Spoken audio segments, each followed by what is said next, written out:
This is Lee with 82 Game and 12, and this is going to be the third video over Prelude to Vicksburg, Battle of Chickasaw, Bayou, December the 26th to the 29th, 1862.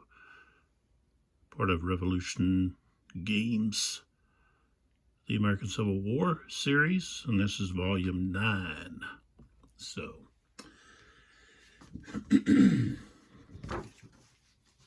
let's hit the credits real quick. We've got Game Research and Design, Stephen Oliver. Map, Stephen Oliver. Counters, Charlie Keebler, Stephen Oliver. Box art is Mark Haffrey. Game development, Melvin Deal. Rules and charts layout, Richard Handwith. And, of course, the blind source system designer, Herman Luttmann. So, another great game in the series. I look forward to Revolution Games continue to add to the series. So, we've got, I have this book by Donald L. Miller, entitled Vicksburg. This is a very good book. The publisher is Simon & Schuster. I'll try to remember to put a link in the description for this. But Donald L. Miller also wrote the book that the series on, what is it, Apple TV, Masters of the Air. And if you haven't been, you haven't watched any of the series, I suggest that you take a look at it. It's about the American bombing campaign. I think they focus on the 100th Air Wing and their exploits, and heartbreaks during the campaign to bomb Germany. So starts in 1943, I think, like March maybe. But anyways, very good series. Lots of action. The CGI is top notch. So it's a kind of an edge of your seat experience. So I suggest that take a look at that. And you can take a look at Donald L. Miller's books collection. He's got quite a few books that he's written, and this is a very good book, Vicksburg. And I picked it up solely because I don't have a lot of knowledge of the Vicksburg campaign, any of the Western theater. Okay, very little knowledge about those involved. Besides, I knew Grant was, Grant and Sherman and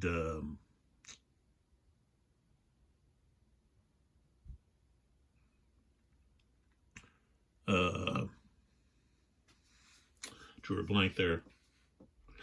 But maybe I'll remember my train of thought there. But so I don't know a lot about it. I haven't really read that much about the Western theater. I think I brought this up before, but so I picked that book up. Plus, it had information about, of course, Vicksburg is going to have information about this part of the campaign, the Battle of Chickasaw Bayou. So I picked it up, and it had a whole chapter, but only part of that chapter deals specifically with this battle. And I was hoping to get, I guess, more detail. But this book, of course, is going over the whole Vicksburg campaign. So there was some good insight of why the battle took place, and I guess you'd have to find a book that dealt specifically with this part of the campaign, and what occurred. So you don't get a lot of information about the fighting that took place before the 29th. Okay, that's kind of like generalized over and kind of summarized quickly. So if you're looking for a book that's going to give you a lot of good detail specifically on this battle, you're going to want to look elsewhere. This book does give you some information about why this battle was fought. Why did they choose this spot? Okay. And a lot of that had to do with Sherman was looking at the maps, and because of, I talked about in the last video about why they fought here. So I'm not going to go back over that, but Sherman was looking at the maps, and this looked like the best place, the weakest point, so forth. But a map does not show everything. Okay. And this was not an advantage for the Union. This was clearly an advantage to the Confederates in the position that S.D. Lee created with the defensive works that he threw up rather quickly, and the way that he funneled the Union forces down through the Bayou here. Okay. And of course, you've got this Y here that's formed, and right here, the Y that's formed. So you've got this swampy terrain and everything. And so the nights that the Union Army was camped here, they were camped standing in water, So besides the rain that they were continuously drenched with, they also had to, basically they were like sleeping on the water. I mean, wet ground. They didn't have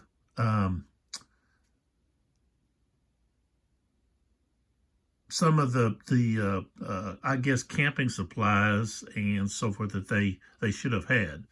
I guess the oil covered, I don't know if you call them like tarps, okay, and so forth. So they were pretty miserable.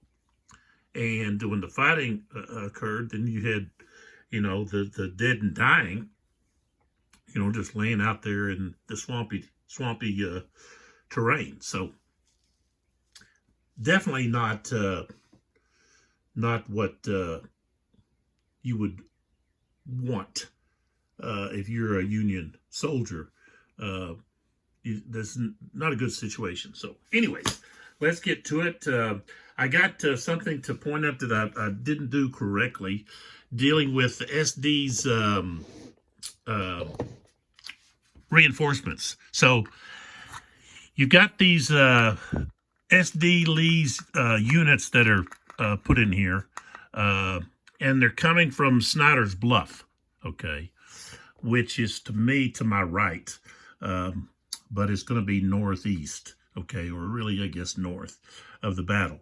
So what I have to do is, if or when the Union breaches this trench, okay, and they did last turn. So here he is, and he's between this and this trench and this trench. Then I've got to add a one of these units, okay. And let me just read that part of that has to do with the reinforcements. Let's see here. Yeah, here it is. I'll just show it to you. Okay, so here it is. You place the 4 units of SD Lee's brigade. Okay, and so right here, the first time a Union unit enters any hex between the first row of trenches and the second row of trenches.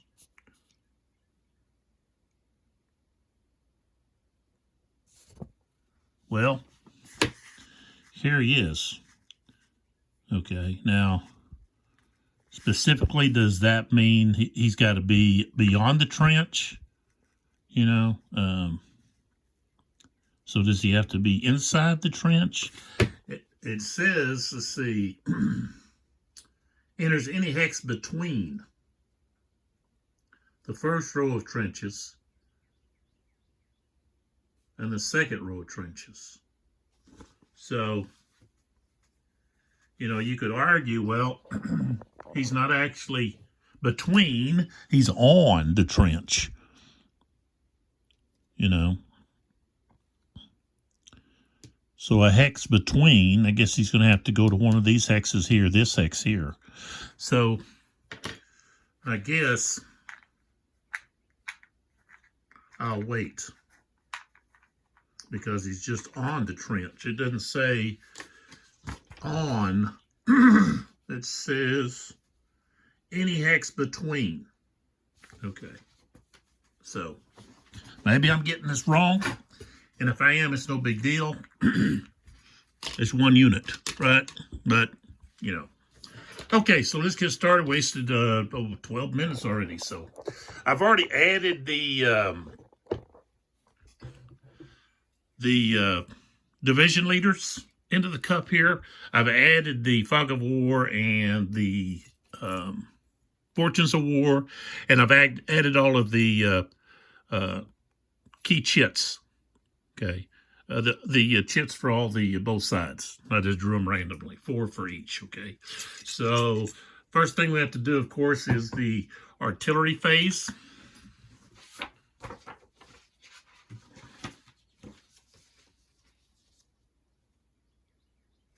We already did the command decision phase, so we can either move or fire. So we're starting with the Union. So let's go across here. Of course, there's not any over here. This is where SD Lee's units will be coming from, right here.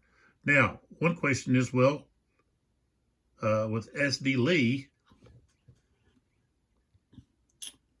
well, he's got, let's see, he's got 1, 2, 3 total brigades. Okay, I won't need to discuss that, but this is where they actually come in at. Okay, when they are allowed to come in. So, all right, so let's come across here and see. Okay, we've got these 2 guns here. I think we want to use them. And we can fire over those units.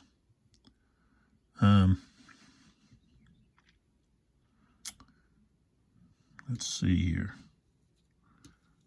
Actually, well, these guys are not. These guys are on a higher level. They can actually see them.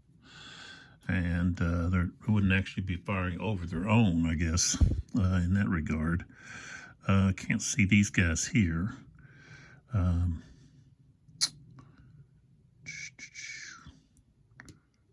Because of this.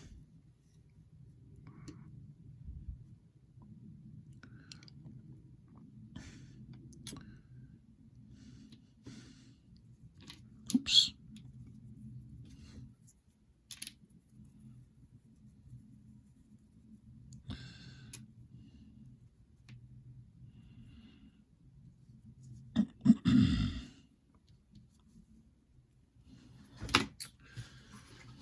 Let's see here.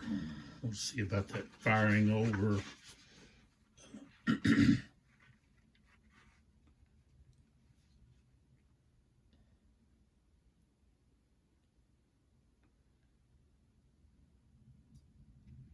Okay, so you can, artillery units may fire over friendly units if they're not using canister fire and the friendly unit is not adjacent to the targeted unit.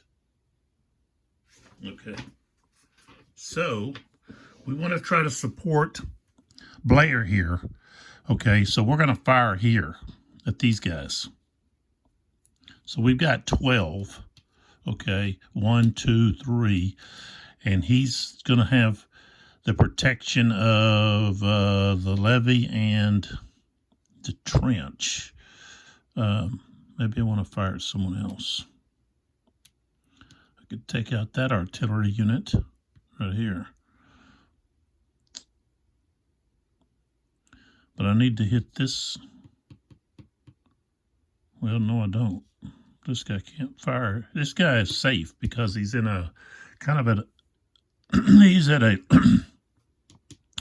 low area here. You've got this slope here that he's behind, and this guy can't fire here because of the interference of the slope. So he's kind of safe from artillery fire. But still, we want to hit these guys. Actually, it would go against Thomas there.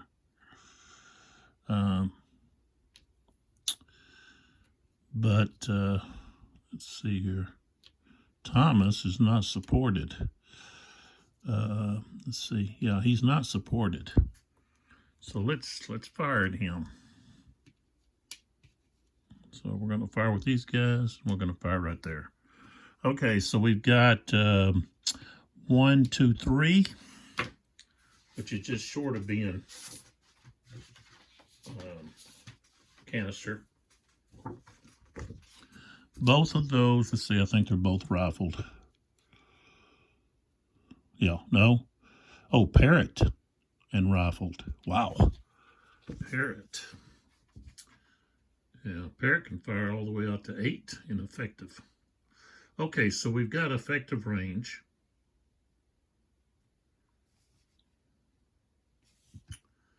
Okay. Now, looking at the firing combat shifts, targets in the trench. So we're at 12, so we have to go down 2 to 8, 9. Okay, and then target is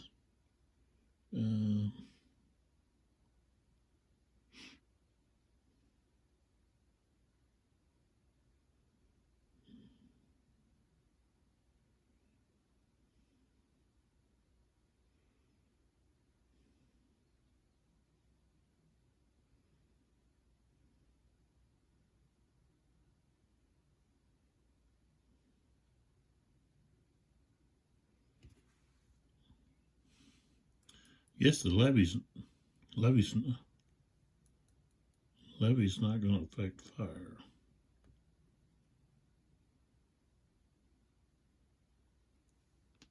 Yeah, okay. Just close combat.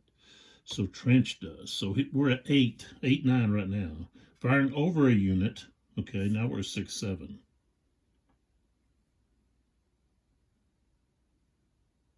Okay, so we're at 6, 7. 55.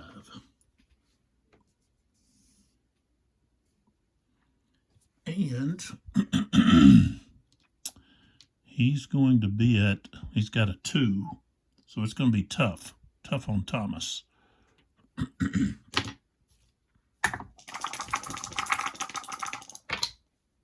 56. Tough. Ooh. We got depletion 2. Let's say 56. 2 morale hits and retreat 2.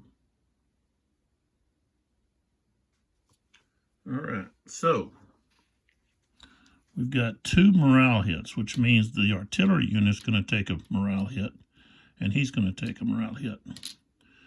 Now he is also going to take a.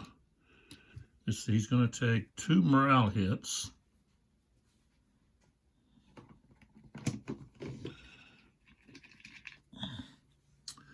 And he has to retreat 2.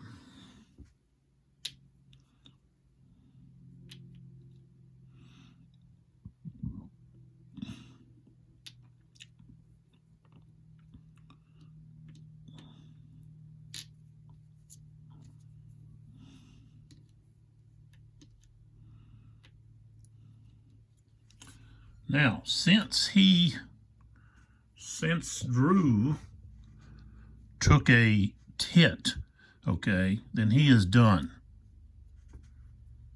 Okay, and then of course the Union units are done from firing. Okay, so they are gonna keep that artillery unit from a returning fire. So, all right, so now it's the Confederates' opportunity to fire or move.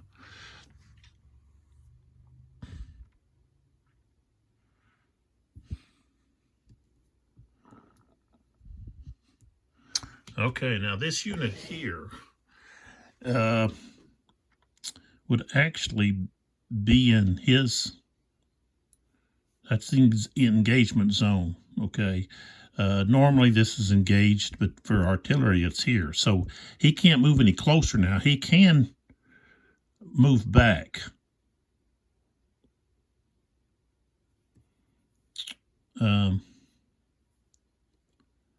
I think what he's going to do is he's actually going to move. I'm going to move him. Instead of firing, I'm going to move him 1, 2, 3. He's going to move to here and be with this unit. So I'll put him as moved. He's going to be underneath Bowman over here. All right, so now it's the Union opportunity to do something again. And Hoffman here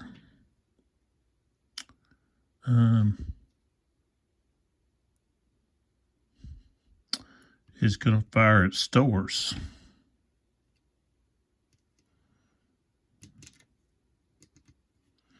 Now Stowers is on a trench, so he's going to get the benefit of a shift to the left. So we got a range of 3. All right, so it's going to be, so we start at 6, 7. We got to move 2 due to the trench that he's in.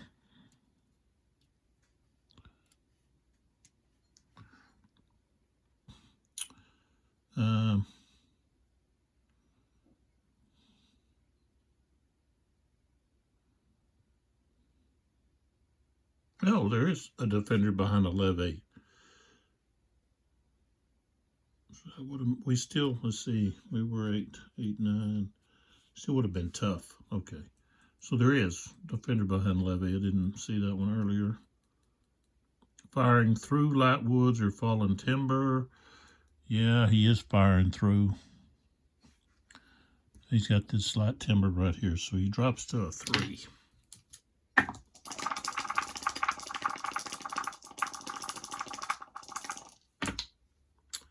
.41. And what does he have? Stowers has a 3, so no effect. He's got support from this guy. All right, so that's no effect. So Hoffman's 4th Ohio has fired. All right, so let's see what we got here. Let's go over here to Bowman. Bowman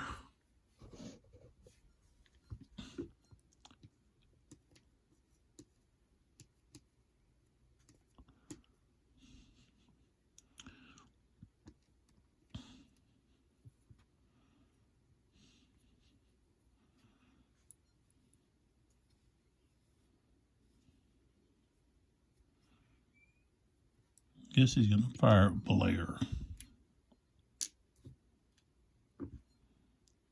Blair there, who's in the swamp. Okay, now he's at a higher level, so I don't consider that firing over. It'd be different if you were on the same level. So we got 1, 2, 3. Okay, range of 3. He starts at a 2. I don't think anything's going to change. because he's in a swamp. That it's got to be not the target, but the firing unit. So we're at a 2. 42.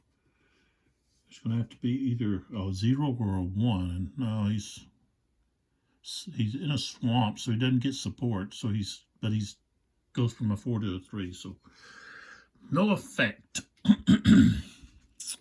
So actually, I can just do it like this. There we go. All right.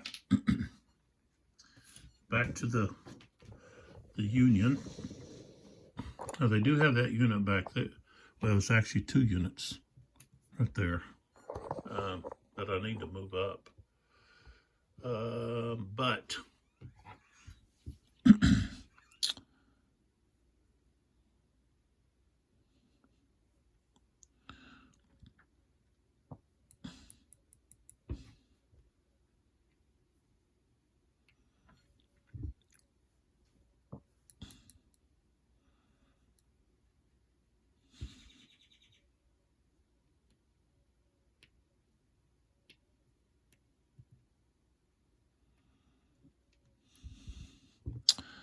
But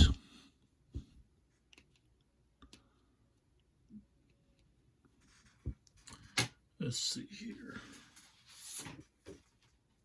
Artillery, he's what, a 6? It's actually 4.5, so he wouldn't be able to go there.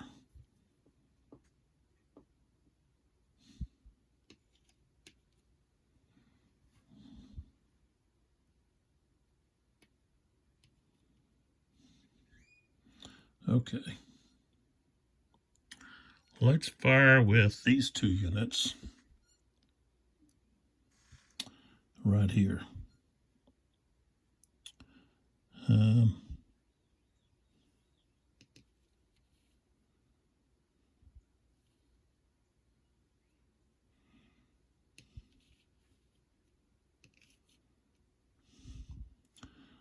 All right, so that's 8. And mixed and rifled. Let's see what the range is on that. Mixed, 6. Rifle, 7. 1, 2, 3, 4. Okay, so we got 4. Okay, he's going to be in a levee and a trench. But that's all right. All right, so we start off at 8, 9. Okay. Target in the trench, he goes down to 5.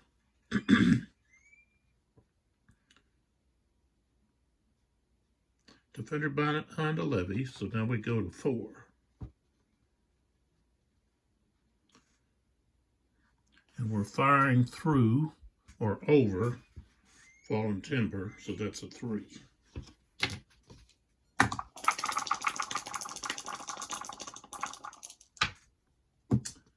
$51, 3. So, oops. Thomas, he's supported because he's with another unit. So no effect. So no effect. Oops.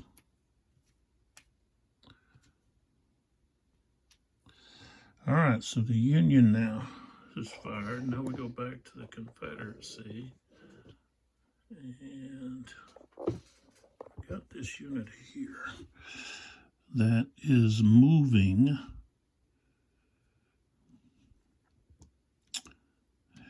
Tell you what, why not? Well, I think I'll wait on him. I've got this unit here that wants to take off the shaken marker. That comes later. All right, so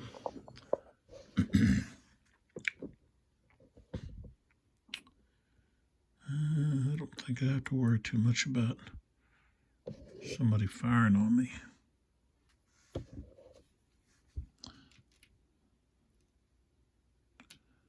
All right, we'll just fire here with Stowers because he's got a pretty good target here. 14th battery. He's going to fire here at the 4th Iowa. Thayer's 4th Iowa. That's a range of 2. So that's canister. So now he's at 3 strength. Okay.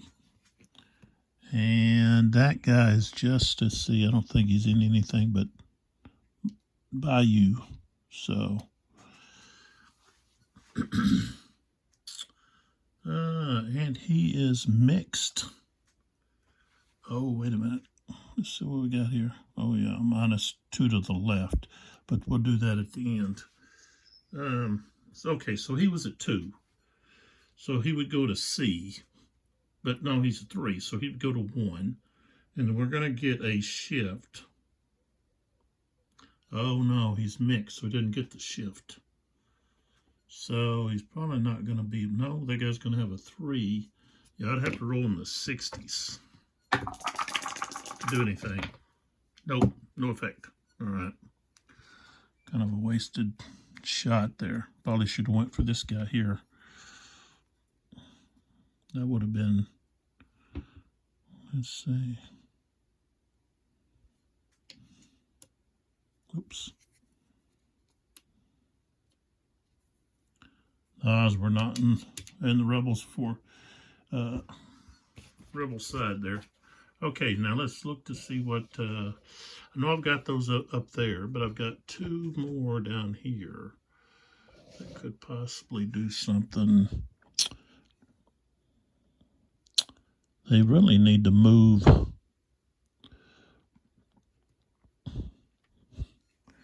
They need to move to get in closer.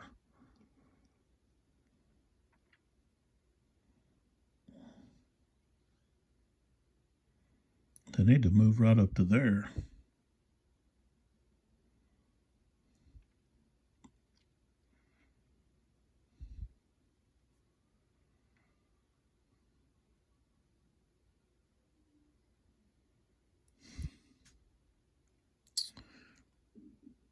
Can't go into this stuff.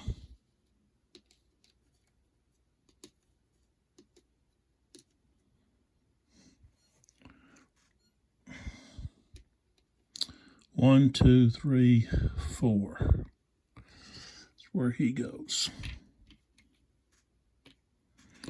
All right.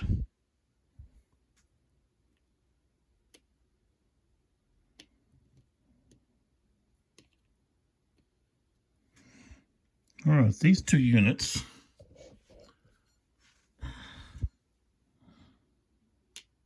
right here and right there are going to fire on this guy who's in the Bayou. Okay, so they're both going to, they're both smoothbore, and they're both within canister, so they're going to be up 50%. So that's 3, and he's going to be 3, so that's a total of 6. Okay, start off at 6, 7. And we go down here to 50%. Strength points are smoothbore artillery, firing canister. Yes. So that moves us up to 8, 9. 55 at 8, 9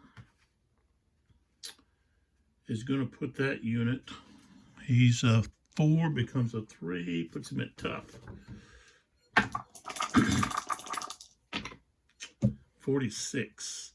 4 is depletion, 6 is 2 morale hits, and retreat 2. So he's going to be depleted, disrupted, and retreat 2. 1, 2.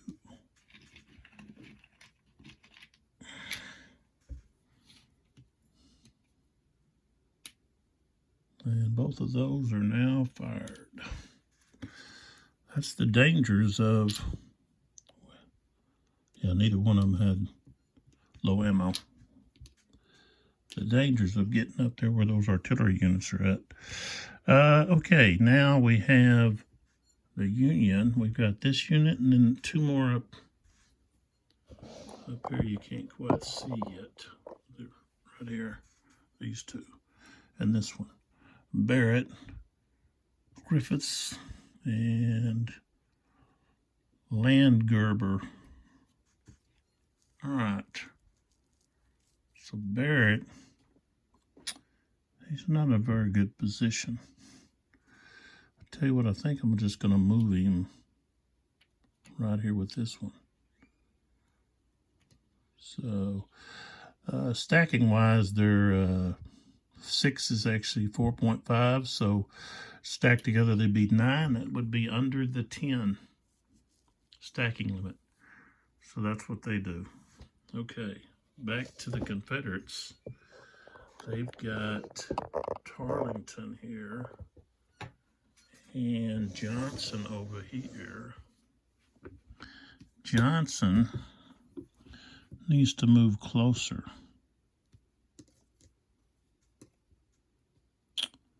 So we got stacked here. We've got 2, 3, 4. Could add him, and that would be 6.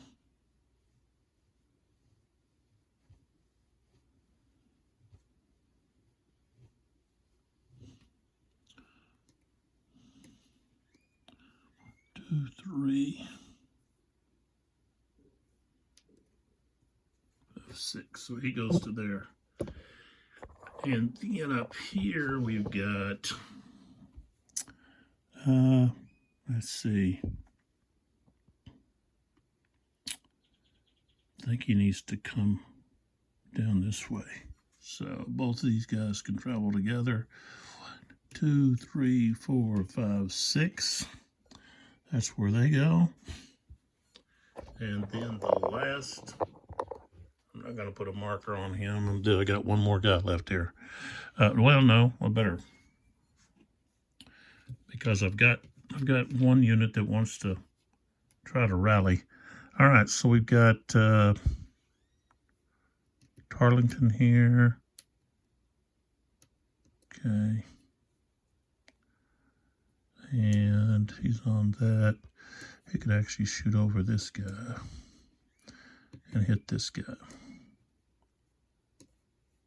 They can't do that, but it's canister. He's actually not shooting over. He's at a higher level. Oh, that wouldn't be canister.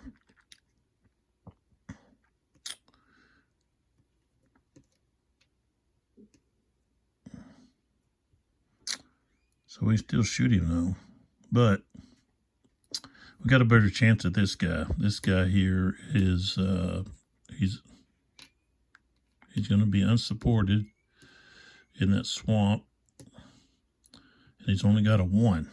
So we're at a 2. 1, 2, 3. That's going to drop us down to the C. And we rolled a 16, so nothing. Okay. All right, so we've got one unit here that wants to try to remove his shaken marker. And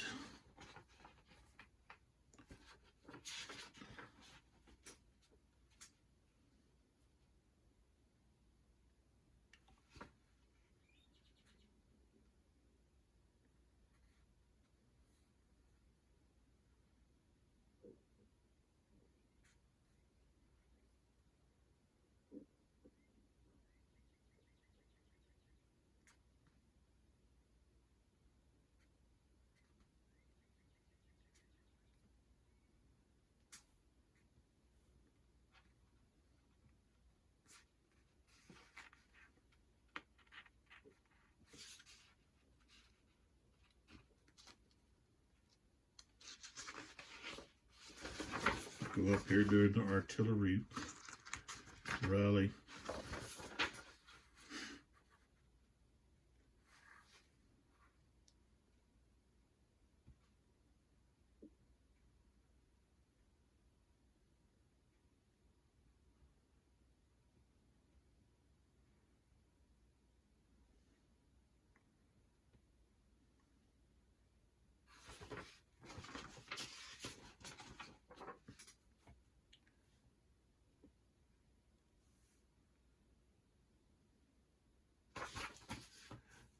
Okay, so he can remove this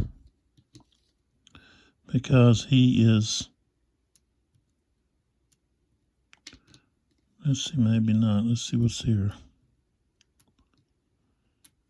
No, he can't.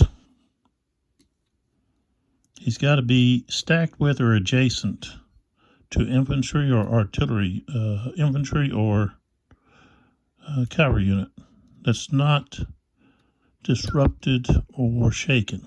So, nope, can't do it. All right, so that's going to be all of the artillery phase. And so I can remove these.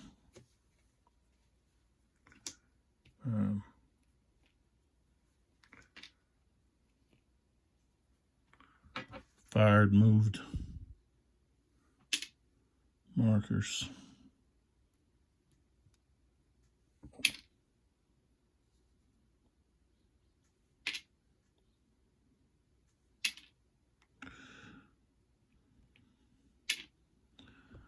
All right, I think that's all of them.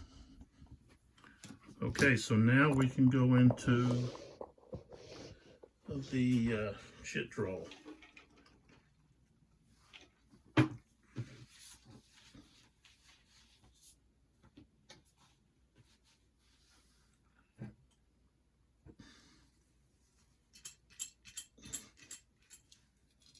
And the first one drawn is A.J. Smith. And he has Burnbridge and Landrum. Landrum's not involved. So over here is where we're at. Now, this turn, which is the 12 o'clock turn, they get a +2 to the leader's command rating. So they're going to have to roll now. So 5 or less, they get a full activation. Okay, full activation. I rolled a 1. All right. So what does Burnbridge, A.G. Smith, want Burnbridge to do? I guess continue to maneuver.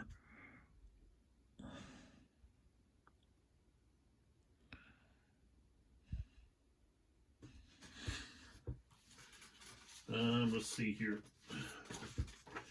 Talk about look at these thickets again. Cypress hexes.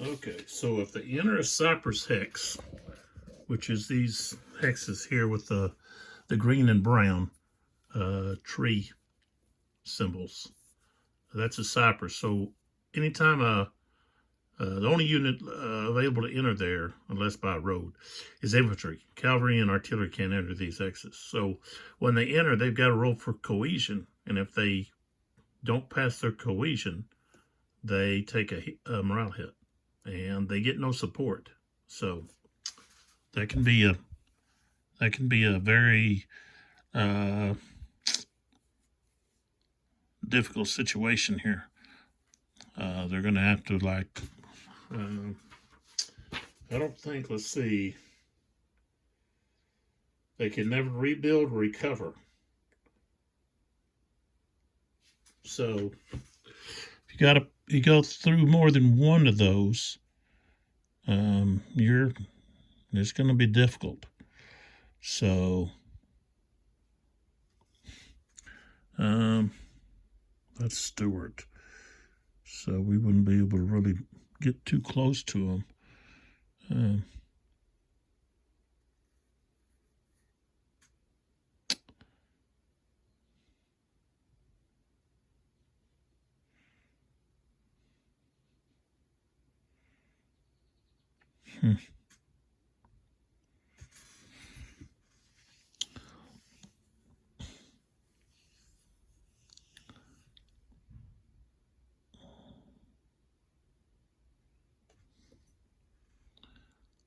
But wouldn't be too bad. Okay, so let's go with, we're going to do a maneuver. So the first unit we're going to focus in on here is the 60th Indiana. So they're going to spend 4 to go into the Bayou, but we have to roll on the Bayou entry table.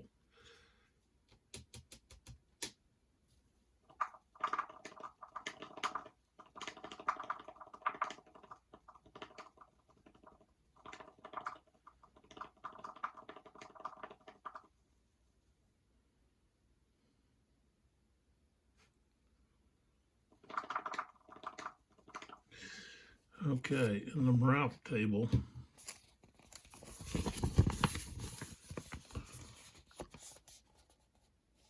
it's right here. So let's roll to find out. I rolled a 4. Okay, on a 3 to 4, the player's got to choose. Spend the 4 movement points and don't enter, or enter the Bayou hex, spending 4, but must conduct an immediate cohesion check. So he's going to have his cohesion is going to be dropped down because he's not going to be supported. So he's going to have a 2. So he's going to stay there. This guy here is going to enter into here, and he's got to roll cohesion. His cohesion is not a 2, but a 1. I rolled a 6, so he takes a morale hit. So he's shaking, but he's going to get out of there. Next turn, he's going right there. Now this guy here is going to try to enter into here. Bayou. I rolled a 6. Now 6, he's prohibited from entering and spends his 4 movement points. But he can still move.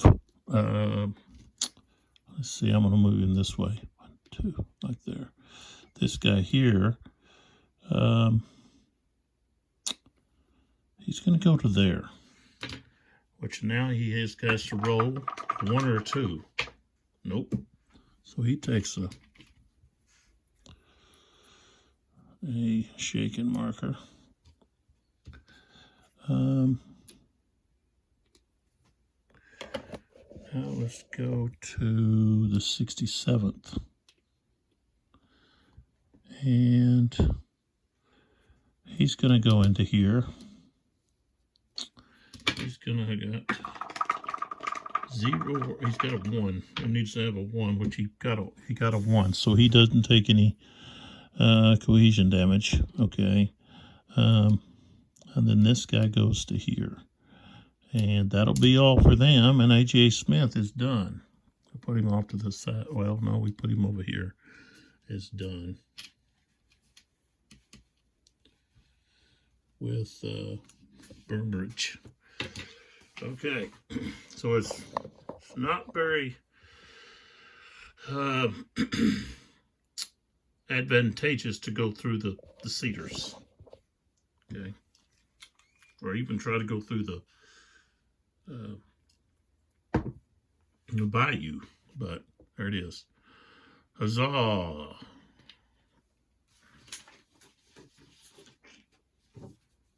Oops. Huzzah! Play now or at the start of any chit phase. You select one friendly hex and may move every U.S. infantry unit up to one hex in any direction. But all such must move adjacent or in their movement adjacent to a Confederate unit. These units, even if they did not move, must then conduct a close combat. They have their CR increased by 1. And for the entire close combat sequence, and get a 2-column shift to the right on the attack. If movement is into a Bayou X, no die roll is conducted on the Bayou. Entry is automatic with no cohesion check required. So, is there somewhere that we want to move and then attack?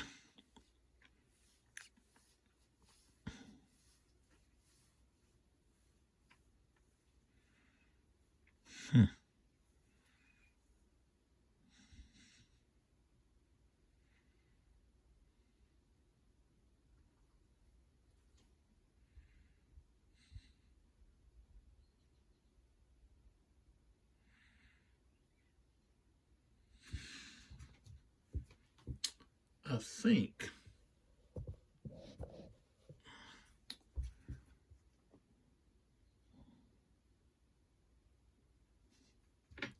yeah, why not? Oops.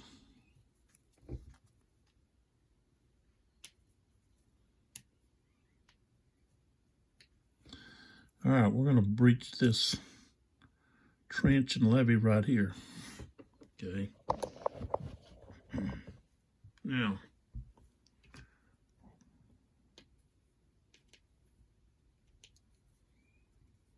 we're going to attack that unit. Okay.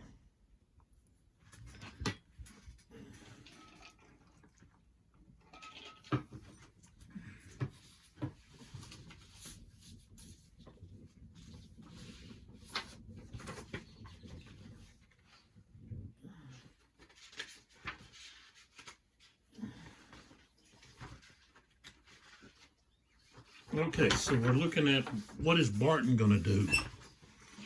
The 52nd Georgia while he's attacking. I think he gets to be involved in the defensive fire.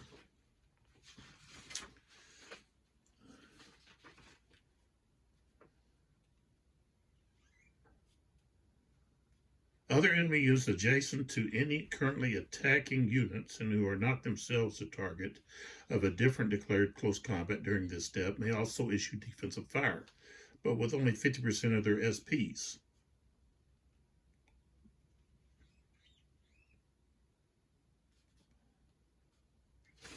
Okay, so that defensive fire has to be separate from what Duncan's artillery and Thomas, the Thomas unit. So,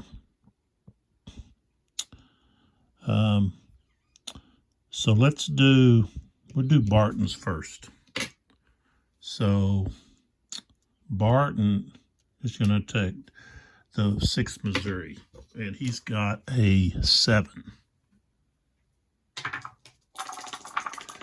No modifiers, just straight up 7. So we got 35, 6, 7, and he's going to be, where's he at?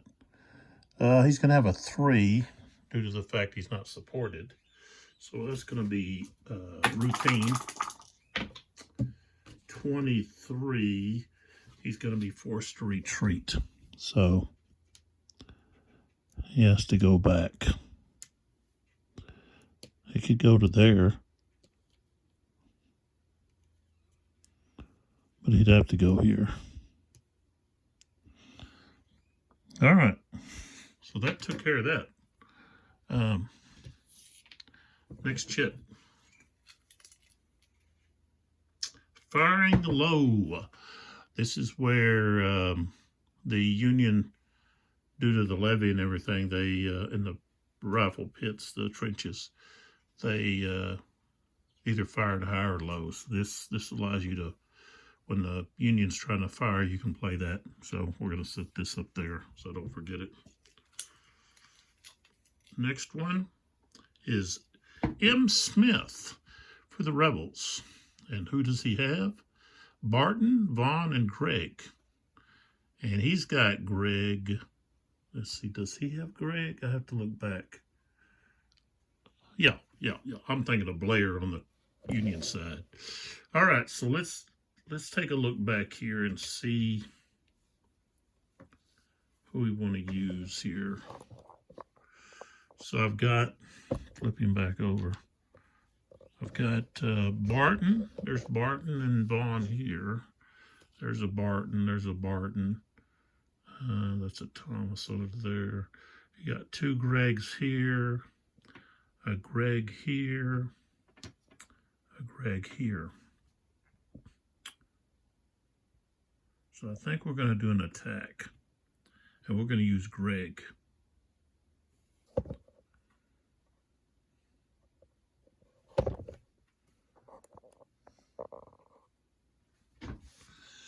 Okay.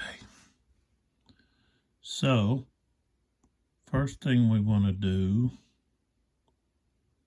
said Greg, didn't I? Let's see this guy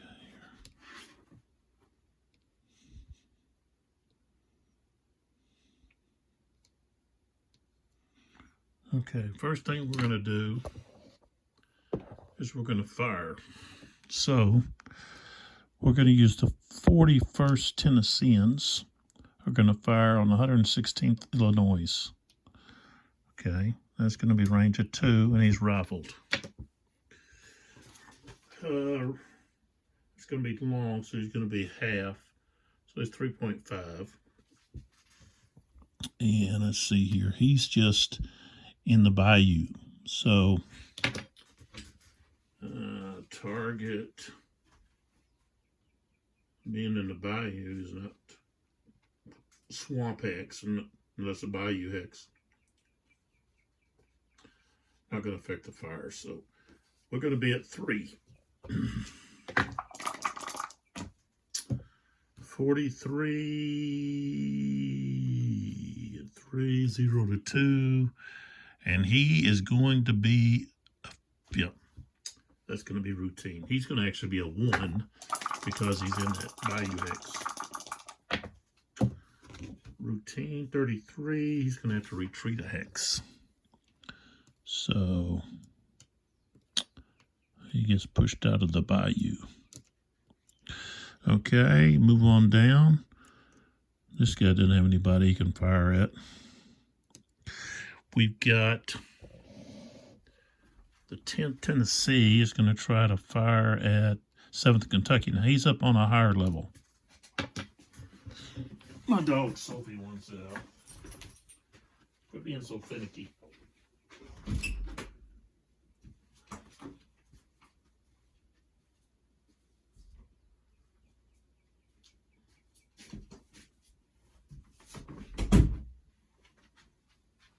All right, so let's see, smooth bore. I think that's going to be long range. Yeah, it's going to be long range, which quarters. So he's going to be at 1. And the reason he can fire, he's at a higher level, so he can see over that trench and levee. Okay, 51, what I say, he's at what, 1? 51, he's going to have 0 or a 2. No, he's at a 3. He's got a 4, but since he's in a Bayou, he's got a cohesion of 3. He doesn't have support. Okay, so move to this next one here. 50th Tennessee. We're going to fire at the 4th Iowans. And again, he's rifled, so he's going to be at half. So he's going to have a 3. Of course, they can see over that levee and trench. Oh, he rolled a 12. Nothing there. Okay, so let's move on down. Okay. All right, so Greg this 3rd Tennessee here cannot see him. He's kind of like there's a shelf there because of the slope. The slope's hiding him from there. Same thing with this guy. He didn't have anybody to fire at.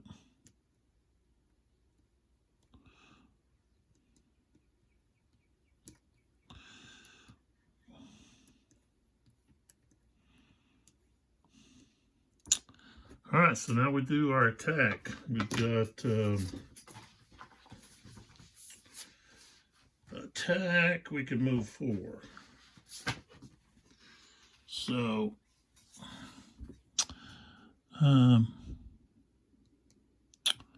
he's going to move. Yeah, he's going to move there. This guy here, 1, 2, 3, 4. He moves there. 1,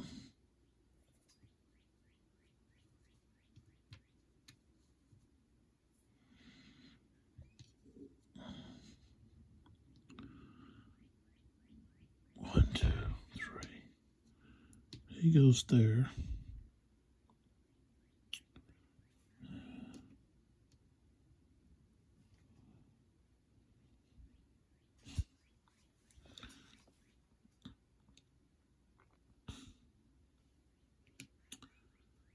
Oops. Yeah, he goes to there. That guy goes there to join him.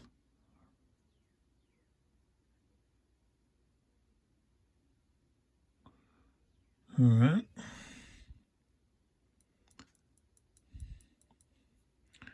He's staying there. All right, so now we go close combat, defensive fire first. Over here, we're not going to attack, so no defensive fire there. But right here, we do. So Blair decides he's going to attack this larger group here. So he's 9. He rolled an 11, so no effect. Okay, so yeah, we're going to go with these guys here.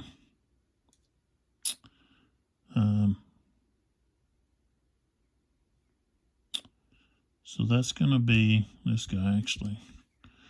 So we're going to have 10. We're going to start with 10 in this battle.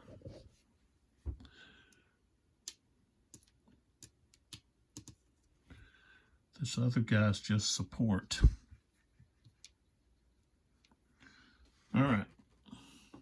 So we have a total of 10 plus 6, just to determine whether or not we have more than, if we have 2 to 1. So that's 16. That's not enough for 2 to 1.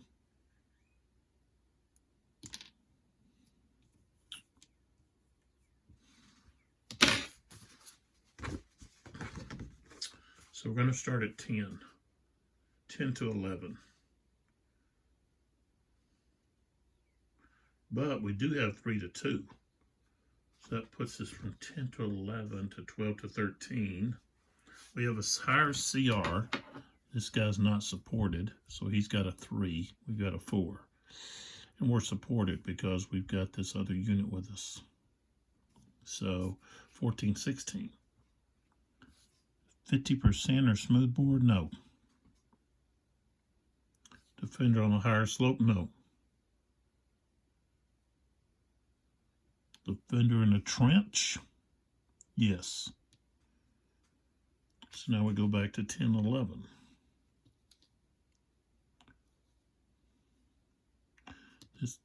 This guy is not on the trench.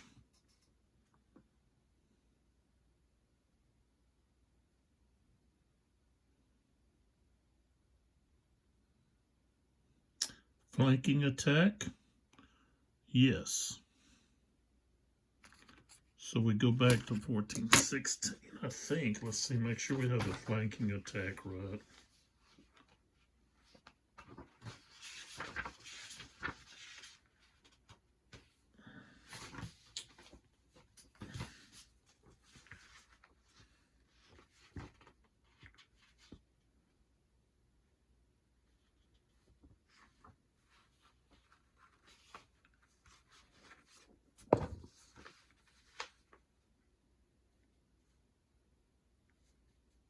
he's got to be 2 hexes away.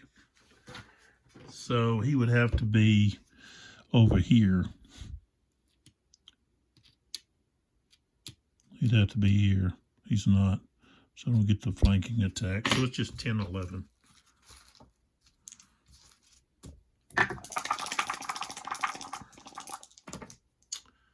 Oh, we got a 13. That's not a very good roll. So we're going to be at close fight. 46. 4 is nothing. 6 is morale hit. And retreat all 2. So we still get this guy with a morale hit. And he's got to retreat 2.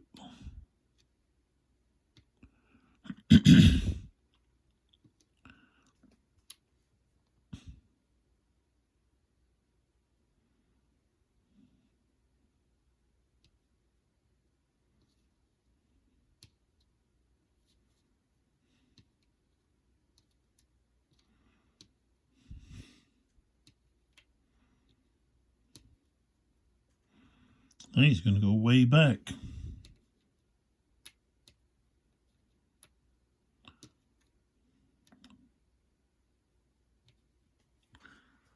So he would end up way back there.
All right, so that's where it ends up. It just has to keep going because it can't stack, overstack. So, all right, so that takes care of those guys retreating. These guys could actually move in there.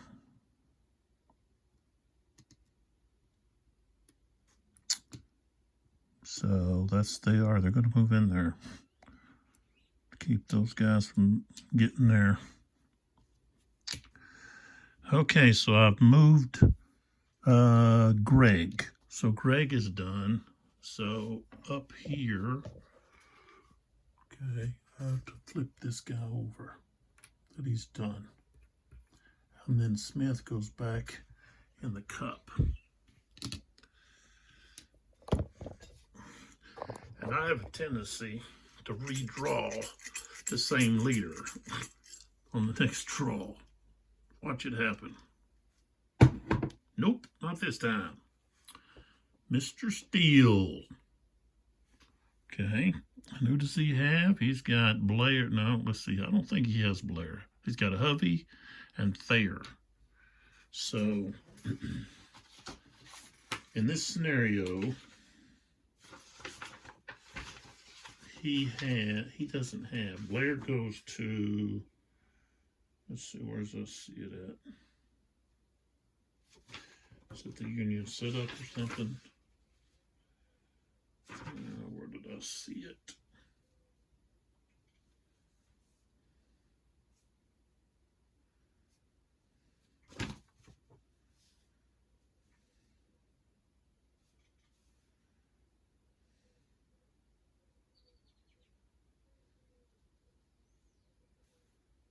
Yeah. Blair is under command of M.L. Smith. So, all right. So we've got either Thayer or Hovey up there, and we still have to roll. So he's got a 3 plus 2, 5 or less. I rolled a 2, so he gets a full activation.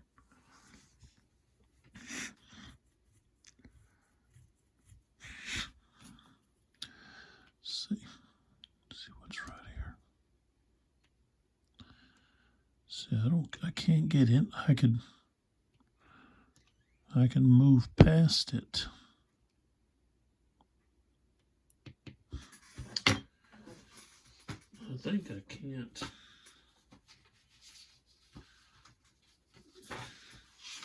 All right, movement into those fallen timbers. Unit of retreat to enter at the cost of all their movement points. So I can't. This unit can't move through this unit and go there. He can't stack here because he's got 9, and this 6 is now a stacking of 4.5, so that'll be over 10.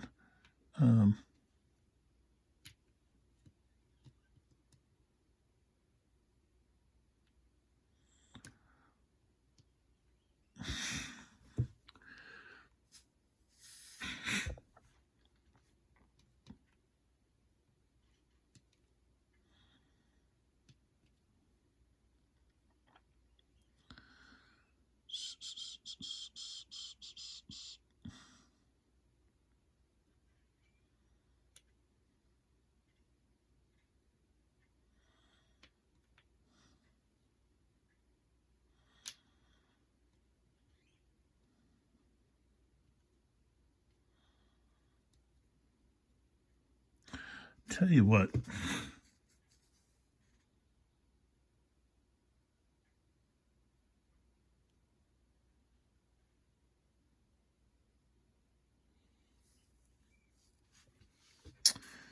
Yeah, we're kind of jammed in here.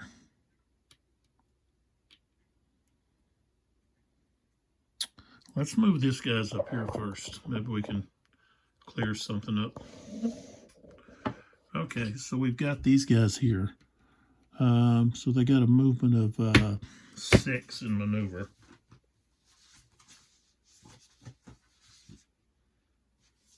So 2, 3, 4, 5, 6.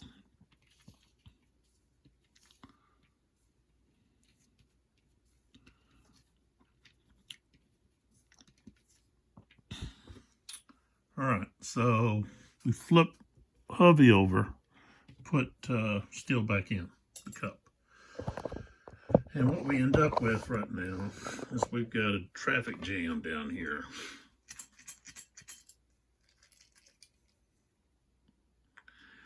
Handsome movement.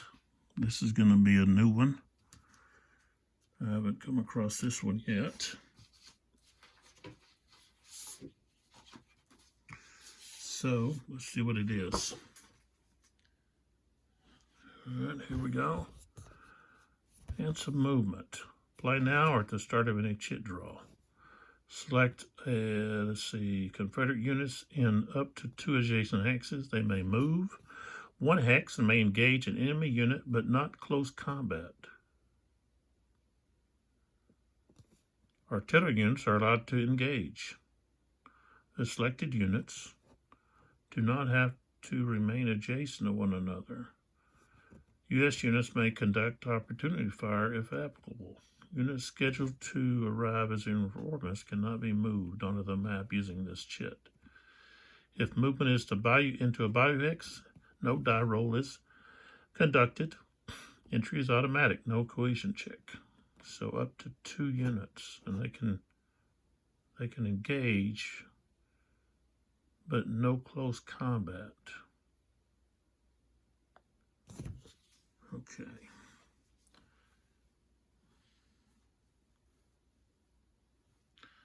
Now they can move 1 hex. It says even artillery units can engage.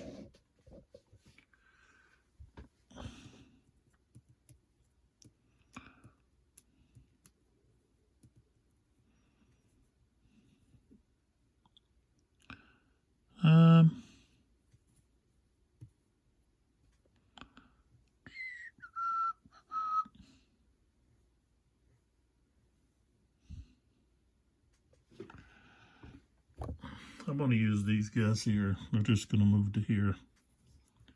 That's it. Okay. Steel again. What happened? So here we are back.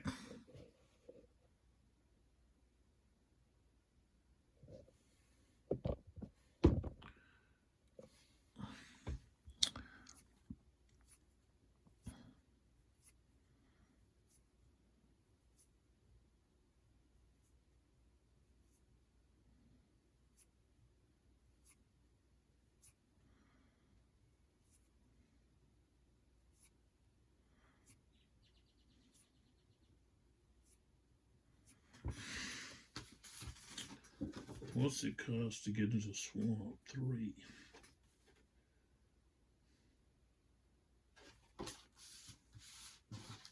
I guess I can do an attack, but actually not actually attack anybody.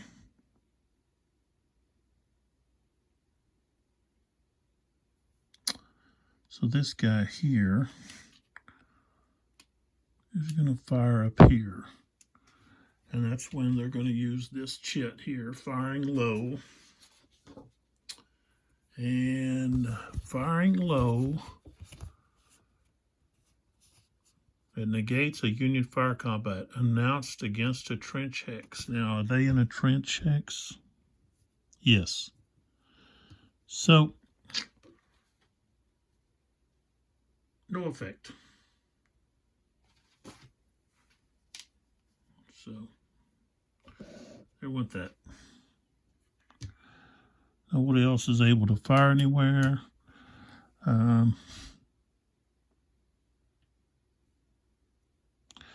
This guy, he's going to try. He's going to come across. This guy goes to here.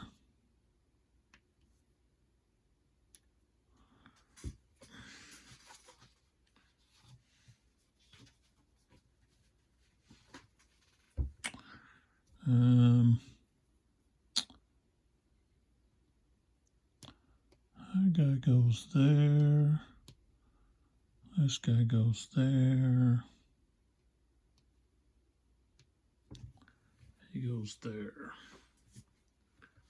All right. So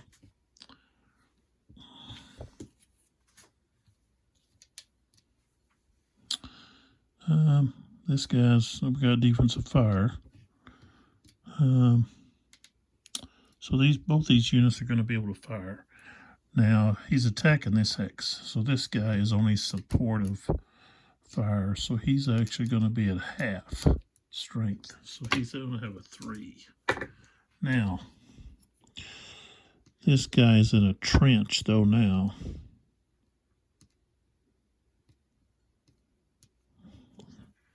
So he gets the benefit of that. So 3, he's in a trench. So now he's going to be at a 1. And 32 is going to be no effect. All right, now the cannon, artillery here unit. He's canister. So low ammo. So he's 3 minus 2 shift to the left. He's going to have a 1. This guy being in the trench.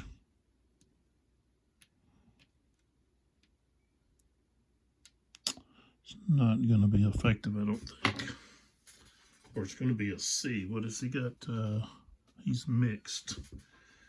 He'd have to be smooth bore. So yeah, it's going to be ineffective. So now we've got, oops.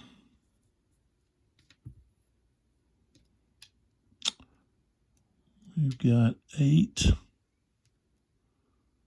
against 2. It's like 4 to 1. So he starts out at 8. He goes up 4. 1, 2, 3, 4. 17, 16. He's got a 4 minus 1 is a 3. And this guy is going to be a minus 1. So, yeah, it goes up to 2022.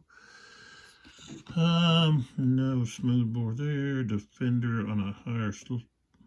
No, yeah, defender's on a higher sides. No, not steep.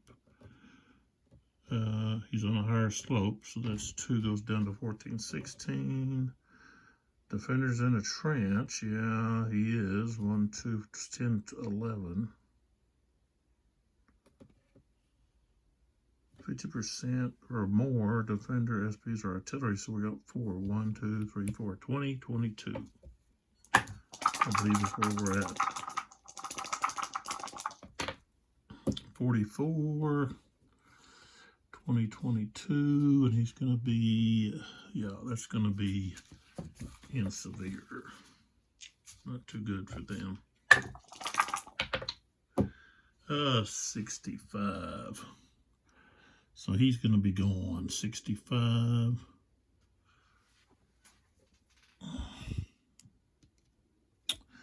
So Stowers is eliminated, and he does not get to go on the broken track. He's just eliminated.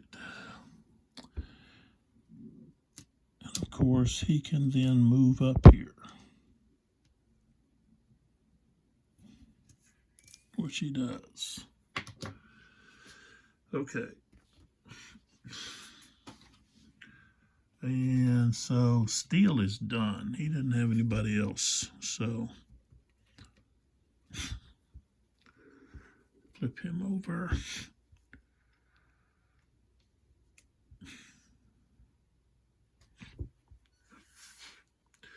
Next chip. Huzzah. And we want to take advantage of that somewhere.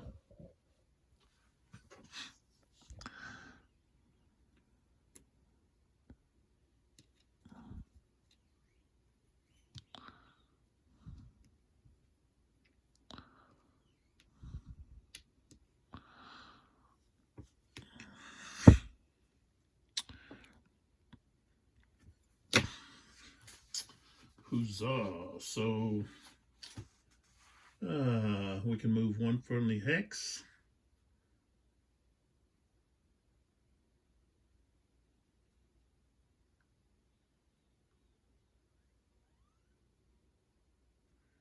Move one hex any direction, but all such moving units must end adjacent to a Confederate occupied hex, and they conduct a close combat. CR is increased by 1, and you get a 2-column shift to the right. You can move into a Bayou hex without having to roll. So it's pretty beneficial here.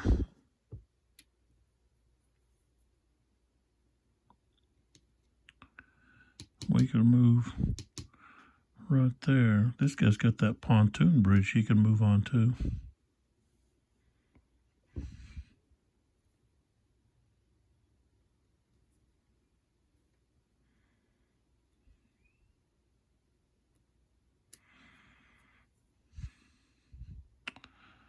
Okay, so we're going to move right there. This is where we're attacking, down here. All right, and we're attacking this unit, not this one. We want to attack this one. Okay. Now, we can have both these units, because they're stacked adjacent, can combine their defensive fire, which they're going to. This guy's going to be at half, so he's at 3.5, and he's at 3. That's 6. Okay. That's what it's going to be. It's just going to be 6. And they got a 46 under 6. And he's got a 3. No, he's actually still got a 4. So it's going to be routine. 40. No, it should be 24. He's going to be forced to retreat. So just back where he came from.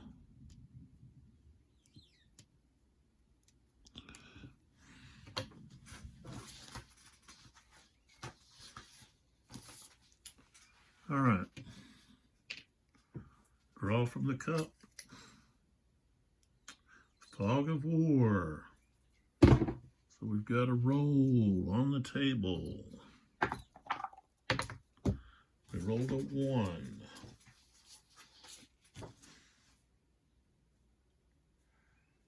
Okay, we've got USA Battlefield Chaos.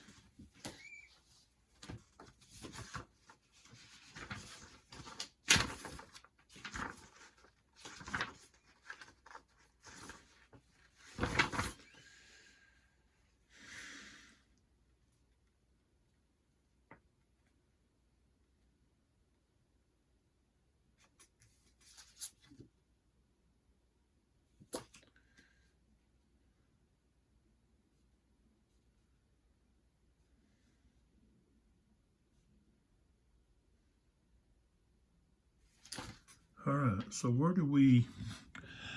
I'll tell you what, this guy here is who we want Battlefield Chaos on.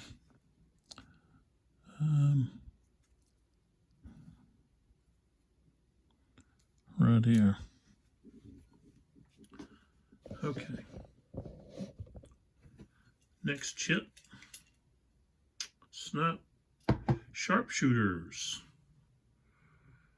Okay, let's put this up here. Think about this. Sharpshooters.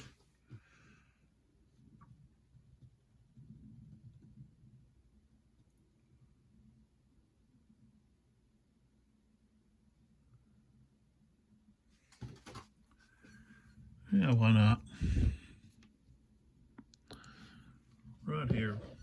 I think we've got, let's see, I think we've got somebody here. Vaughn here. Gonna fire here. So he's shaking. So he has a 4. So he's going to be at 5. The highest you can go, you get an increase on the sharpshooter.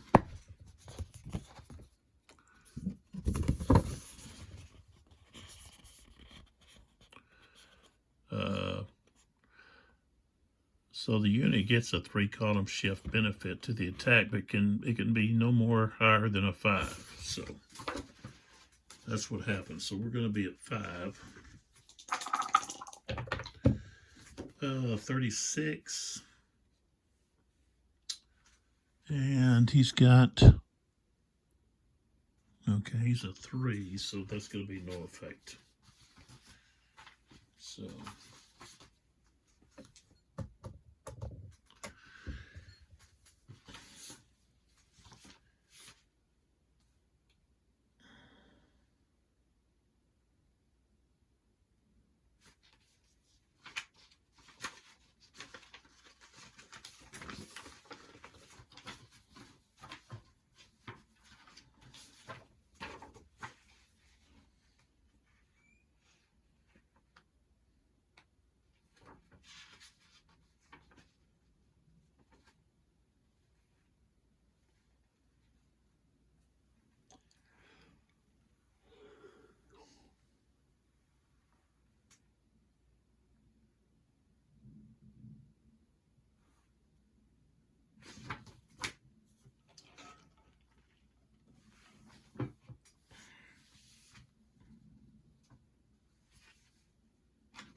All right. So we got no effect there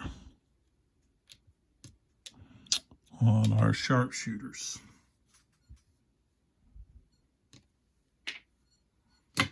Next chit is superior artillery.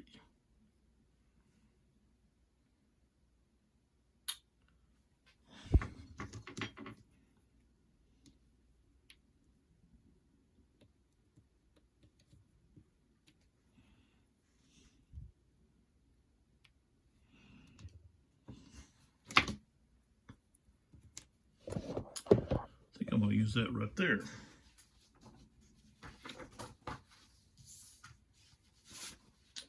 Okay, superior artillery. Play now or at any chit draw phase. At the start, you may select one Confederate artillery unit, and that unit may immediately conduct one of three actions. Conduct movement, conduct fire combat, except you get a 4-column shift to the right. At the combat, mark the artillery unit with a low marker, ammo marker. Remove a low ammo marker. That's what I'm going to do. I want to remove a low ammo marker right here.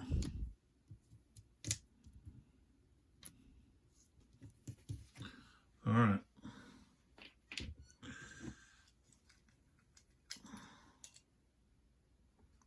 SD Lee. Now, we had that unit. Well, he's right here, actually. We've got this unit who is now, let's see. Well, no, I haven't still got a unit that is crossed into a hex between. But SDD has Withers and he has Thomas that he can possibly activate. But let's roll to see if he gets his full activation. Yes, I rolled a 2. The Thomas is going to be back over here. Here's one of the Thomas units. There's one there. The one there.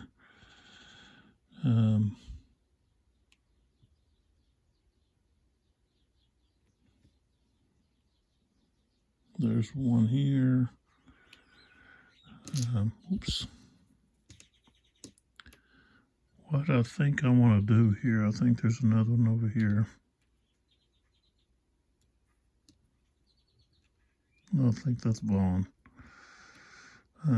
There's a Thomas there. We're going to do a regroup. Now, let's make sure we know what the regroup is. Requirements.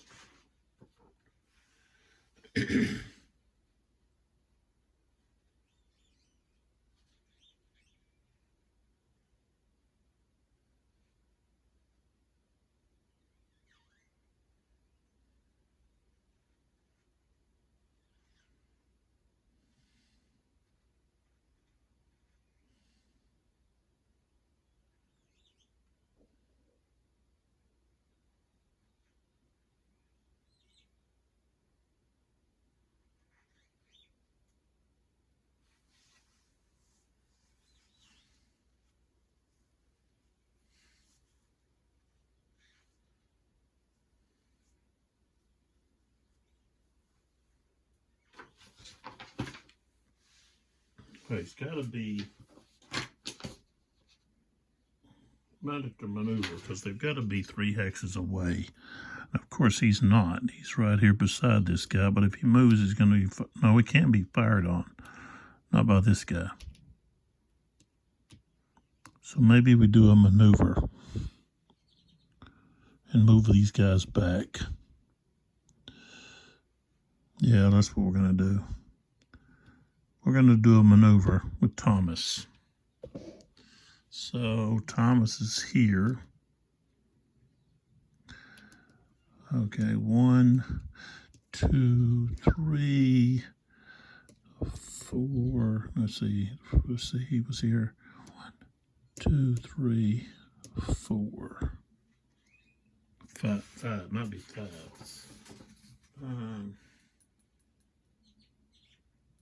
No, it's 4. And then this guy here, 1, 2, 3, 4. And then this guy here, 1, 2, 3,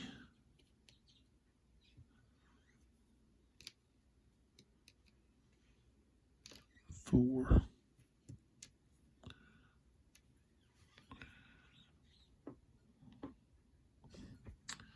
All right, that's it.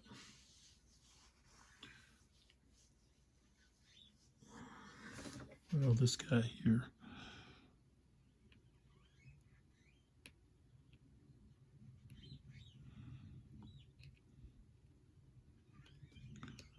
This guy here.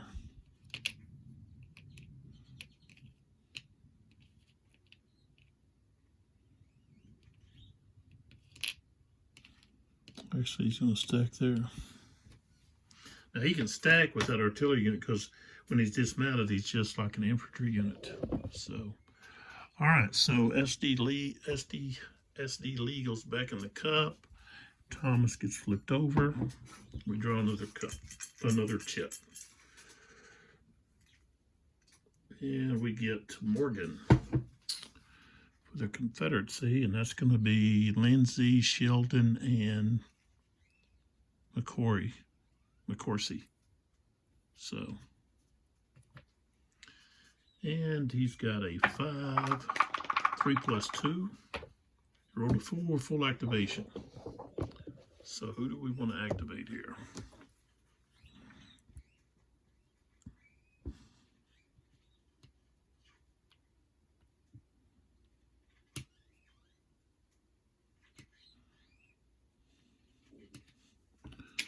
What did I still have that on there for?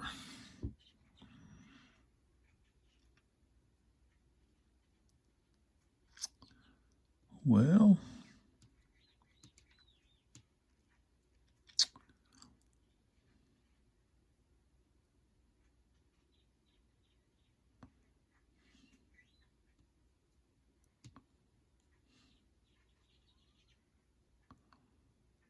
I can do DeCourcy here.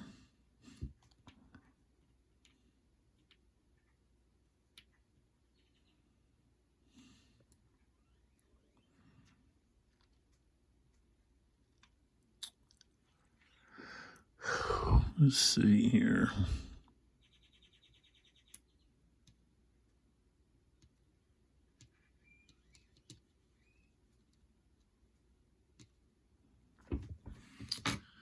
All right, let's do DeCourcy. He's going to do an attack. Try to breach the defenses here. And actually, he's going to be able to right here.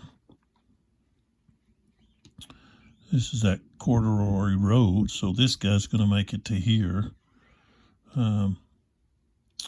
So he goes there. That levee, what's it going to cost to go over that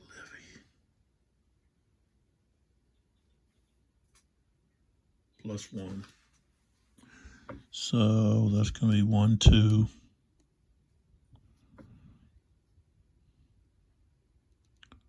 And then 3.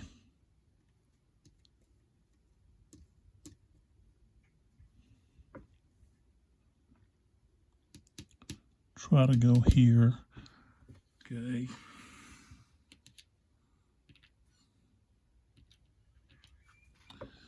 And I don't know, hold on a second. There he is. This guy's here. I got to do fire combat first.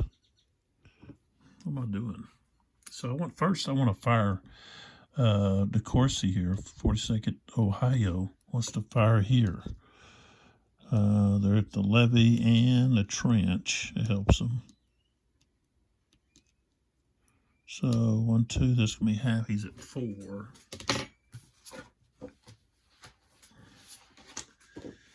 4. The trench He's going to put him at 2, and then, of course, the levy at 1. So that's where we're going to be at 1. Nothing. 21 is nothing. And then, let's see, this guy here, firing here, it's the same thing. He's got 6 is half is 3, 2 because of the trench, 1 because of the levee. So he's at C. 55, 0 to 2. That's what he's got. So it's going to be a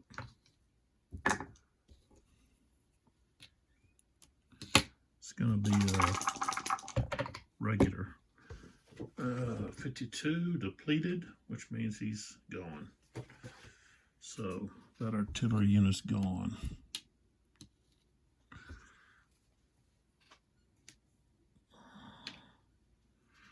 All right. Let's see. This guy here. He could fire here. He's going to be the same situation. What was it that we had there? So he's half because of the range. That's 4. 2 shift to the left due to the trench, and then 1 for the levee. Yeah, so we're at 1. 14 is nothing. So there we go. Now we can move. He goes.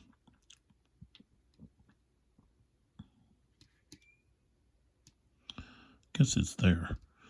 This guy goes here and here, so it's 1, 2, 3.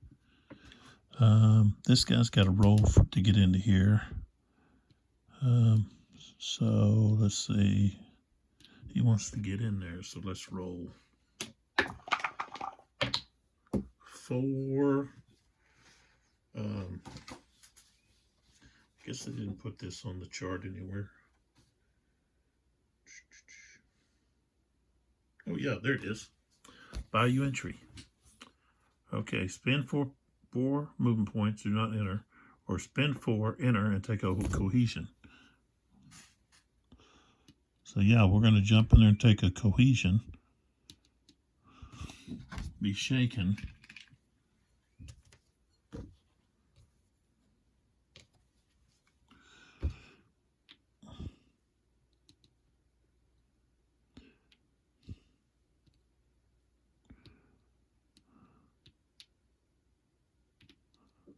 That's where he stays. This guy would move up to here. That's 1. And then he could move to there if he gets the right roll, and he doesn't. 6 is going to keep him out. Cannot enter hex right there. So I'm glad they put that on the chart. So he stops. Okay, so over here is where we have the attacks.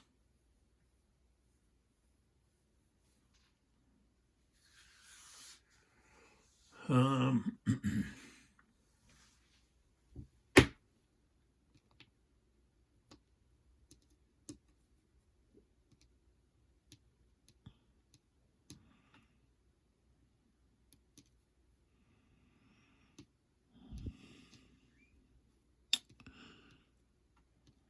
don't think I'm actually going to attack.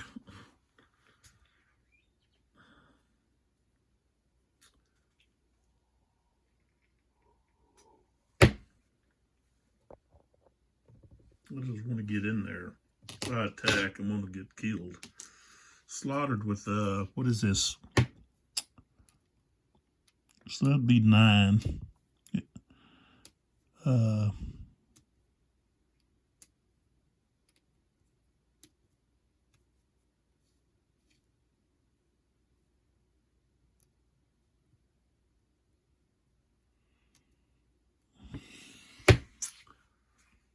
So Yeah, I don't think they want to.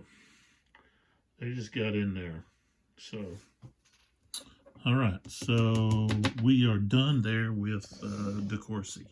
So I got to flip DeCourcy over, and Morgan goes back in the cup. Okay. Be right back.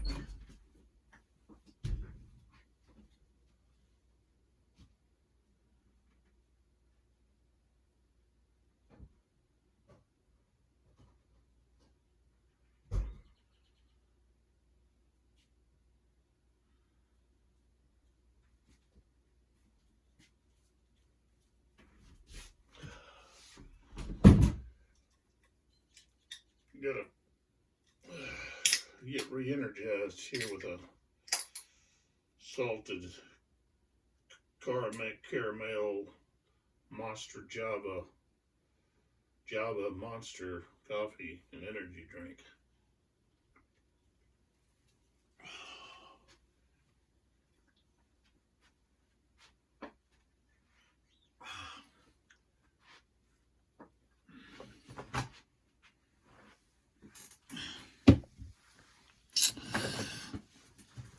All right, so DeCourcy's done.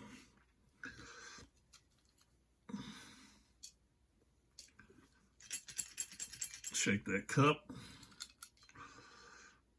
Oh, we got the Fortunes of War. So next one drawn is not going to matter. And that's going to be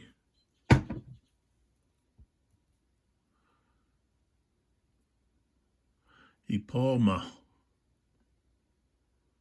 That's a French word. That's, you can place this as a benefit for your artillery, I believe.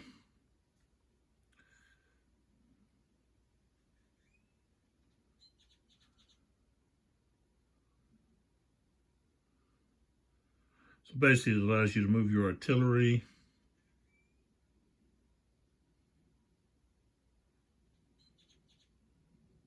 but you can't do an artillery engagement. Then you place a brown Epalma marker on the artillery unit, and any incoming Confederate fire into that hex receives a 2 column shift to the left. And it stays as long as that artillery unit stays in the hex. But, and it says remove all shake and disrupt markers from this artillery unit. But because of the Fortunes of War, it's out. So that would have been a good one for the Union. All right, so rally. So yeah, we've got a unit here I could rally. I've got a unit over here. Can't use it on these guys. Let's see, this guy here. Could use it on him.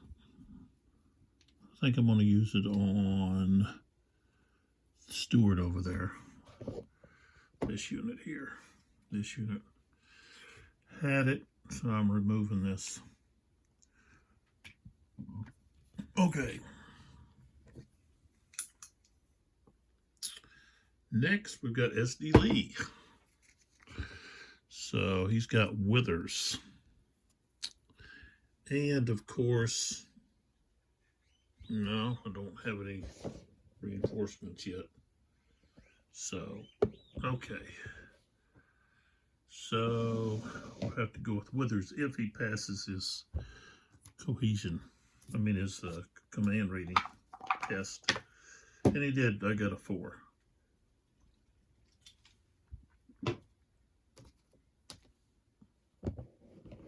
So, Withers.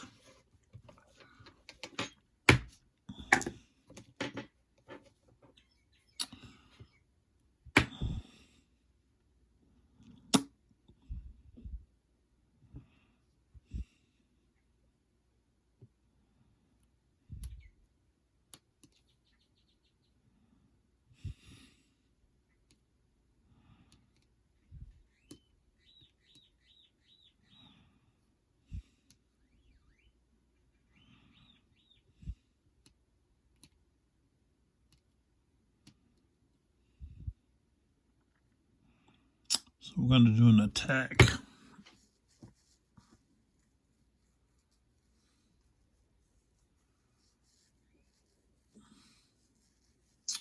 So before we do that, these guys are combine their fire against this guy. So he's at half, so that's 1.5. He's at half, which is 3.5. So 4 or 5, they're going to be a total of 5 there. And they rolled a 15. That's not good. Oh, 15, that's not going to do anything. Okay, so. Oh, rats. So he goes to here. This guy joins him right there. And then we go 1, 2, 3. 1, 2, 3, like that.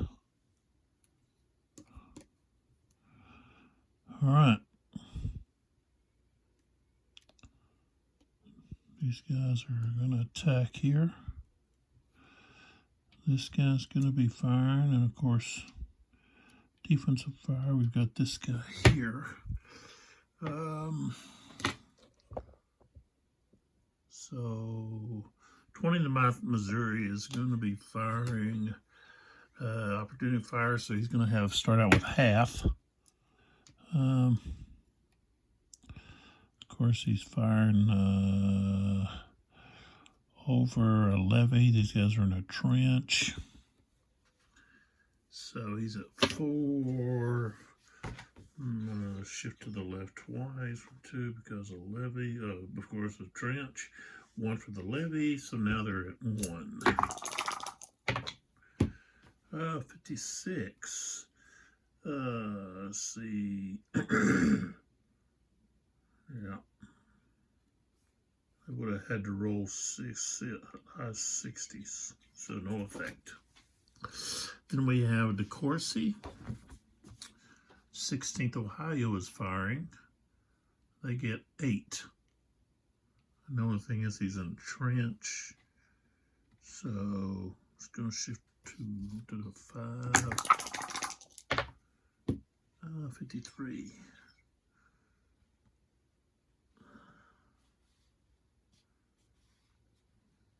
And they're going to be in the green, the routine. 26. Morale hit and retreat 2.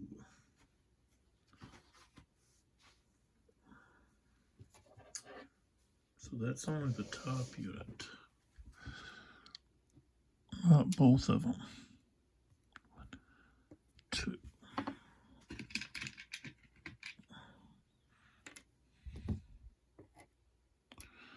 Now the other one's still got to go through with attack.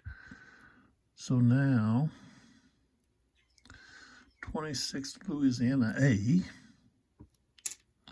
is attacking the 16th Ohio.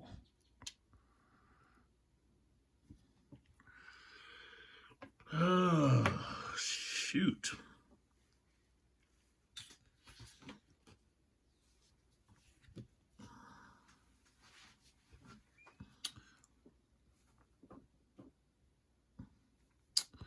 So it's basically, I think it's going to be at a 3 here. I mean a C. Firing at a C. With all the modifications.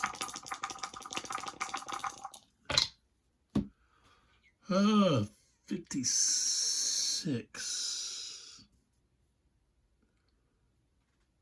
Well, he's got a 4. No. He's going to have a 3. So yeah, it's just going to be in the white. 34. He has to retreat 1 hex.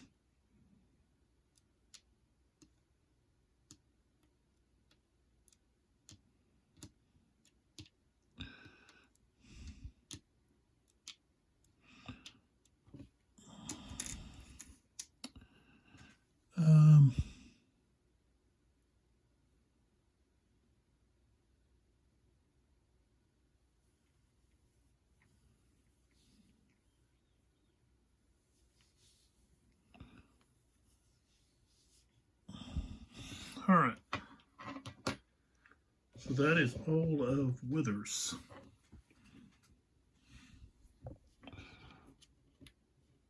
Now, SD doesn't have anybody else on the board, but he still has that other brigade that could come in. So I guess I would keep him in the cup. And then the next time, they just wouldn't be able to come on. Next time he's drawn. Okay, we got M.L. Smith. Okay, M.L. Smith has G. Smith Stewart. And I guess he's got Blair. So,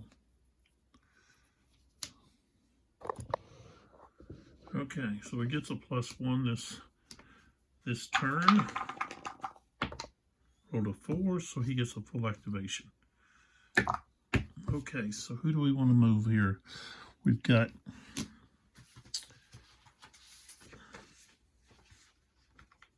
he's got Blair.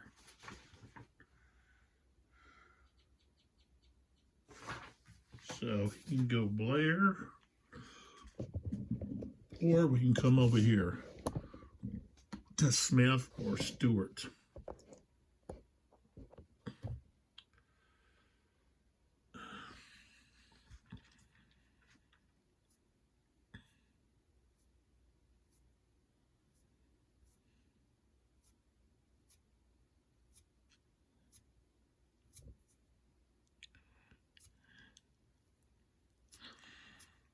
I think he's going to go with Blair over here because I want to move these guys in.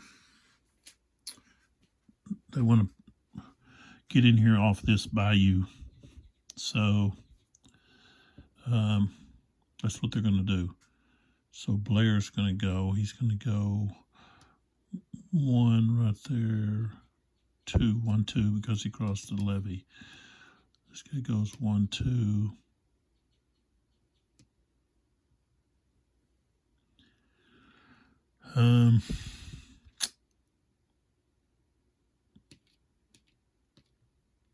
This guy is going to try to enter another Bayou hex. I rolled a 4,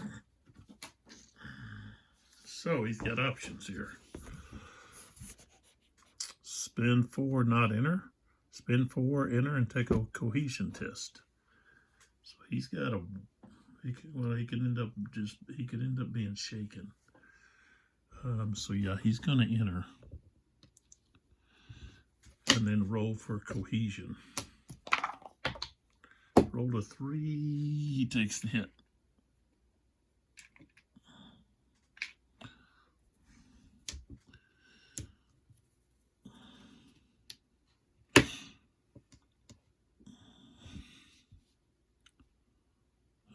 This guy's just going to move right there. And I should have fired. I don't know why I didn't fire.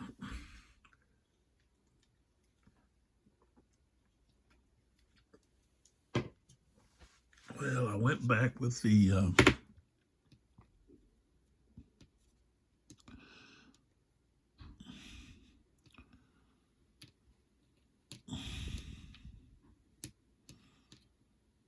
he's going to be shaken. So I back up because I did the backup with the Confederates. So here, we could fire here, or we could fire here.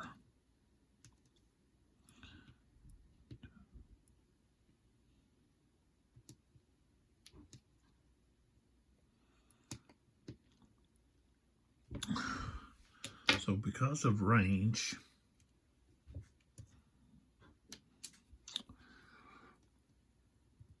he starts at a 4. 1, 2, 1, so he's going to be at 1 because of the levee and the trench. Oh, we go to 66. Okay, so that's going to be, that unit's going to have to check. because that's going to be 2 to 4 is a routine. And we got a 56. So he depletes him, and morale hit with a retreat of 2. So depletion, morale hit, retreat 2. Okay. This guy here, firing here, that would be 2. Let's see, he probably can't do it. You know, he can't fire here. That guy can't.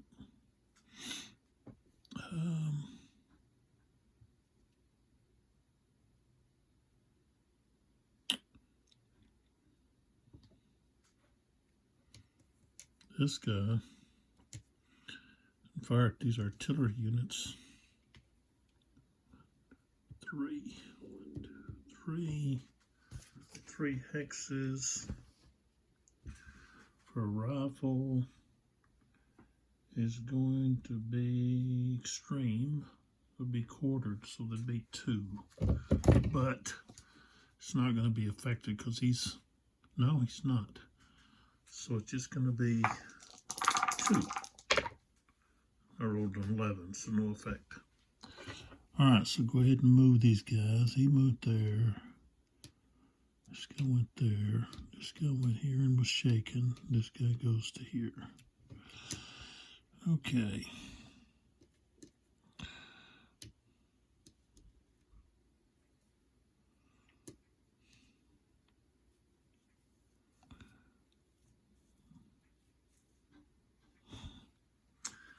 I don't actually have to do anything now. I don't actually have to fight.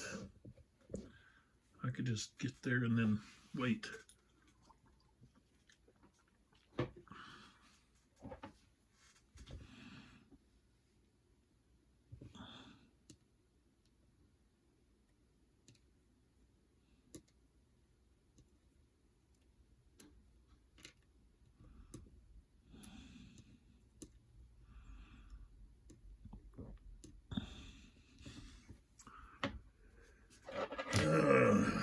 So they're penetrating there.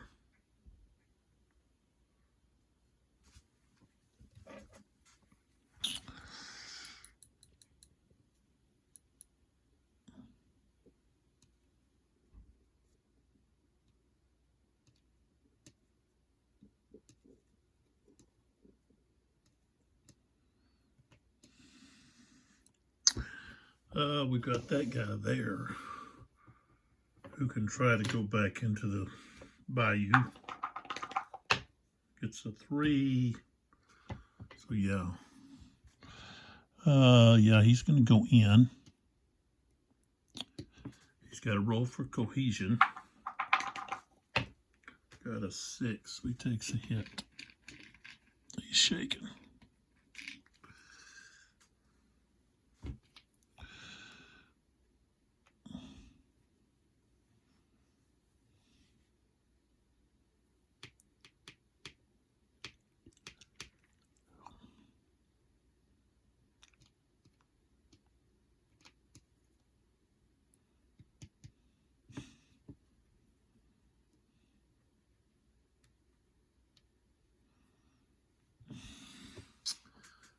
And I think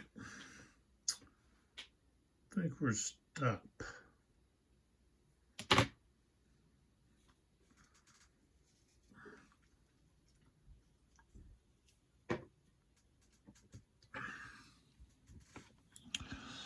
Except we would like to take out these guys. Or at least attempt to. Which will require this guy to attack here to take away these guys' firepower with these guys. So let's do it. What's he got here? Yeah.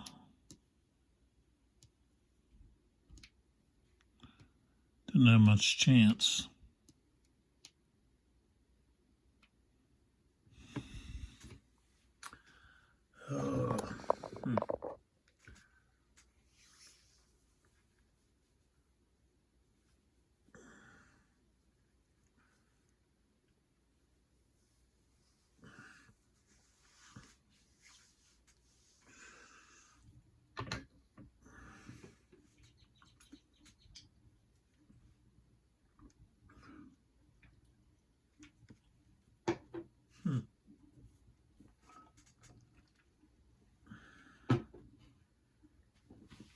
Um, decisions.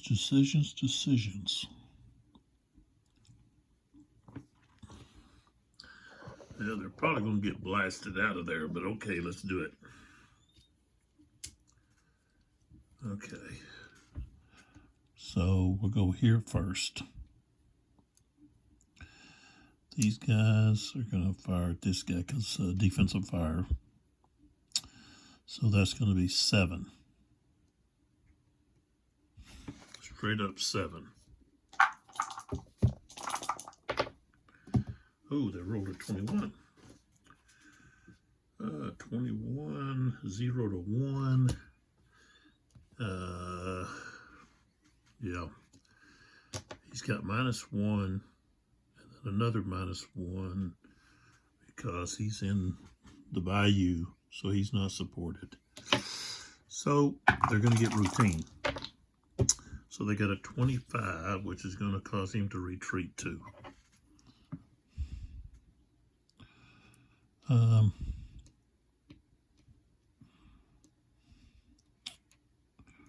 Right like that. Okay. Now the 29th is being blasted by these guys. So each of them is increased by 50% because it's canister. So that's 3, 3, and 3. That's going to be 9.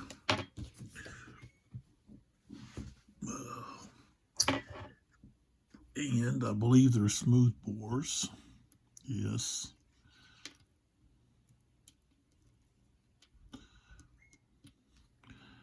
Now he is in a trench.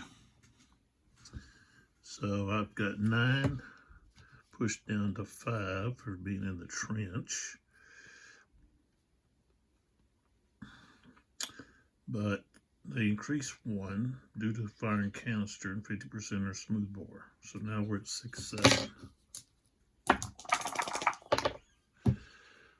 What are we doing here? 35, 6, 7.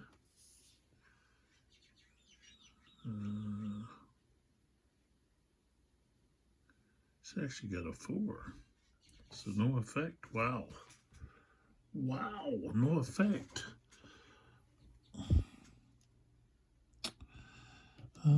So now we do the close combat. So that's going to be 6, 8. That's 1 to 1. We'll start off at 8. Okay, we've got a 4. Actually, yeah. So CR is the same.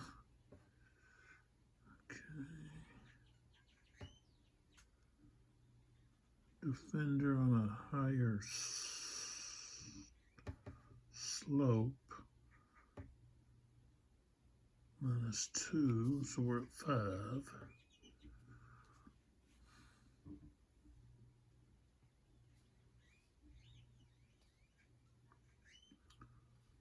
%, defenders are artillery, increased by 4. 12, 13 is where we're at. And we got a 66. That's going to be severe. Severe for the artillery. And a 36. Depletion and...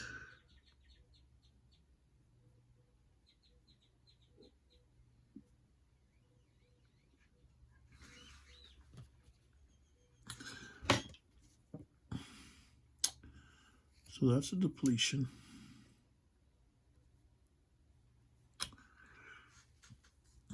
The next one has to take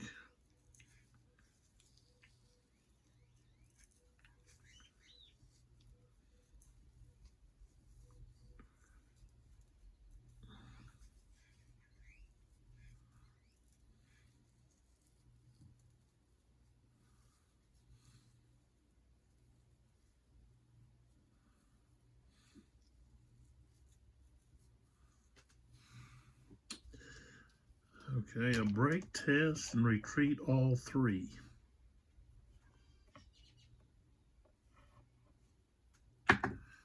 Alright, he's got a 4. I rolled a 5. So he goes to broke. I don't go to the broken track, so he's eliminated.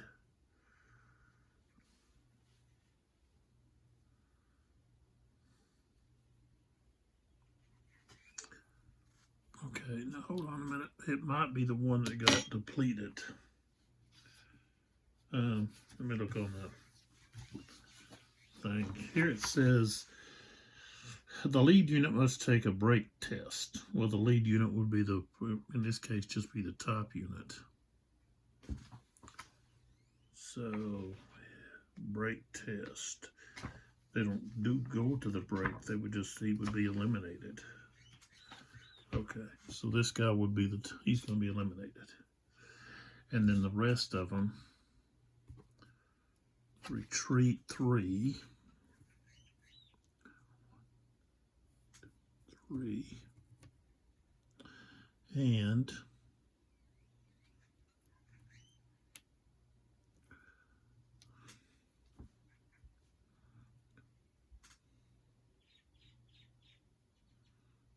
we have certain units that would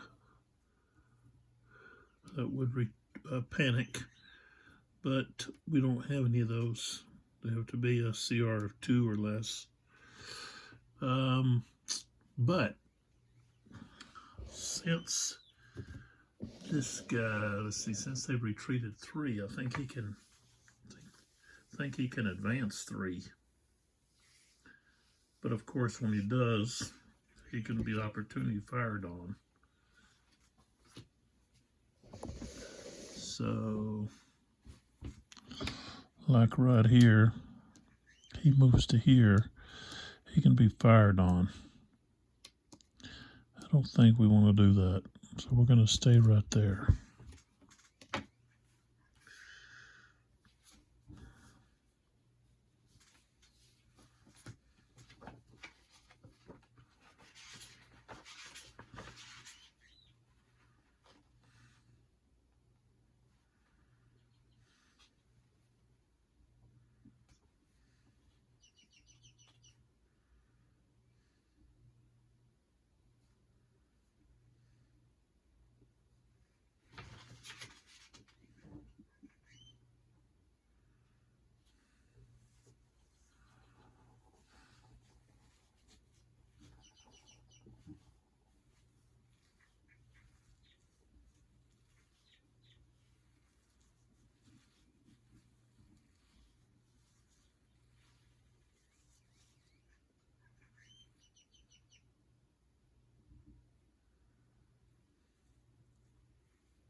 So yeah, we don't want to move in there because these units would be of opportunity fire on us.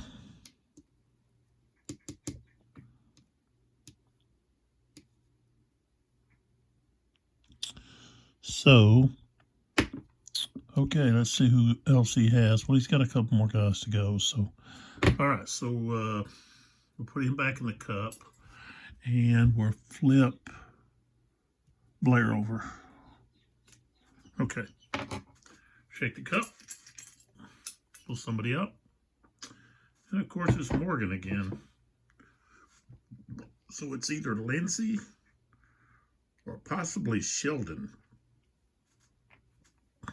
So let's roll for Morgan.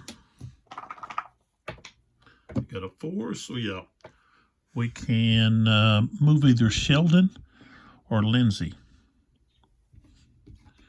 Now Sheldon, I don't have very many units. I got this one here, and there's a Lindsay there. I guess I want to move Lindsay. And we want to do an attack because we want to try to move in here on these guys. So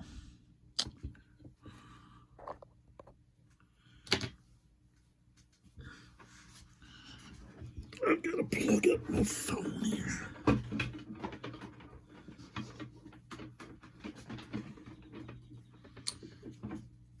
Plug up my phone. Okay, so we're going to do Lindsay with an attack. So first off, we want to fire. The 7th Kentucky is going to fire on the 10th Tennessee. So he is not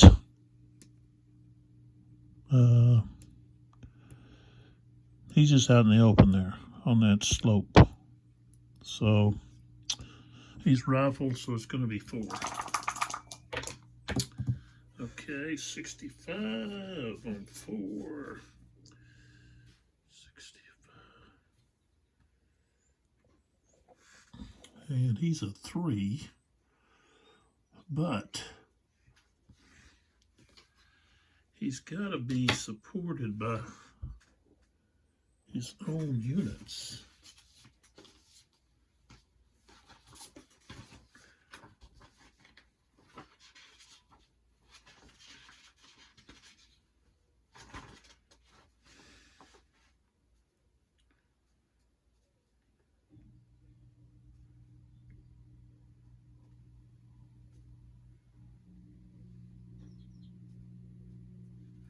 So he's not supported. He didn't have another one of his brigades with him, so he's at a 2. So 65 is going to be tough. 43 depleted and retreat 2.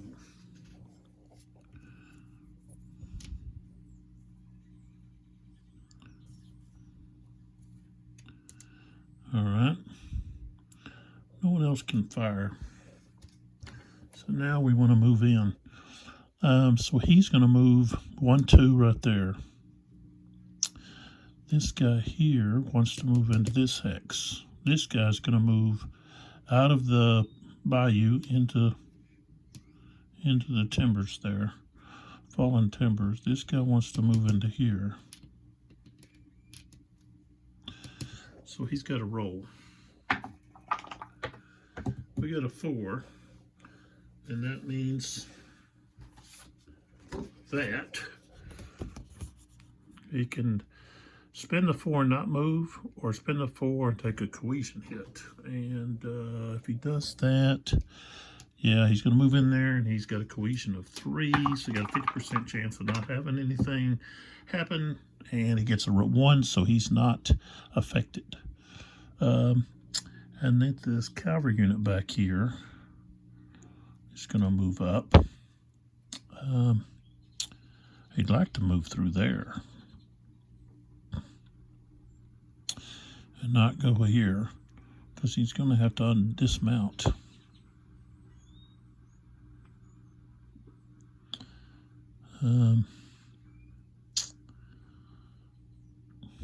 They could get across there, but they're going to have to remove that fallen timber first. Down here, it's just right through. They don't have a deal. So he's just going to move right there for now. That's Sheldon. Blair.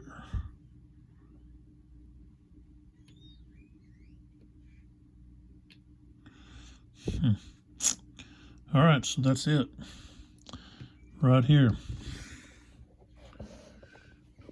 Do we want to attack him or not? I think we're not going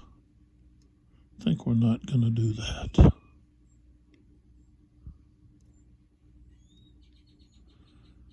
I don't think we're going to do that. We're going to hold off, because we're going to be at a disadvantage. So, all right, so that's all of, let's see, who was that? Lindsay. Okay, Morgan goes back in the cup. We shake it up. These are going to be long videos, and of course, who do I draw again but Morgan? So Sheldon is left, and we're going to roll a die. And we got full activation. So we've got Sheldon. We've got that unit there. So I think what we're going to do is we're going to do a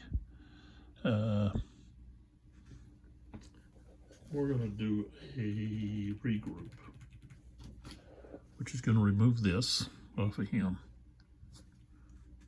And like I said, he's only got those 2 units. So that's all of that. So he's done. Morgan's done. Draw someone else. We got SD Lee, and he's done. So we'll flip his own over. That means if we get any kind of reinforcements here due to movement past the trench, then those units would actually come on until possibly the next turn. So there's that. And we got M. Smith, who has already moved Greg. So he's got Vaughn and Barton left. So we got Barton. I think I'm going to do Barton. Or at least try to do Barton. So he's got a 4. Oh, we rolled a 6. Limited activation, which means all they can do is fire. So that's what we're going to do.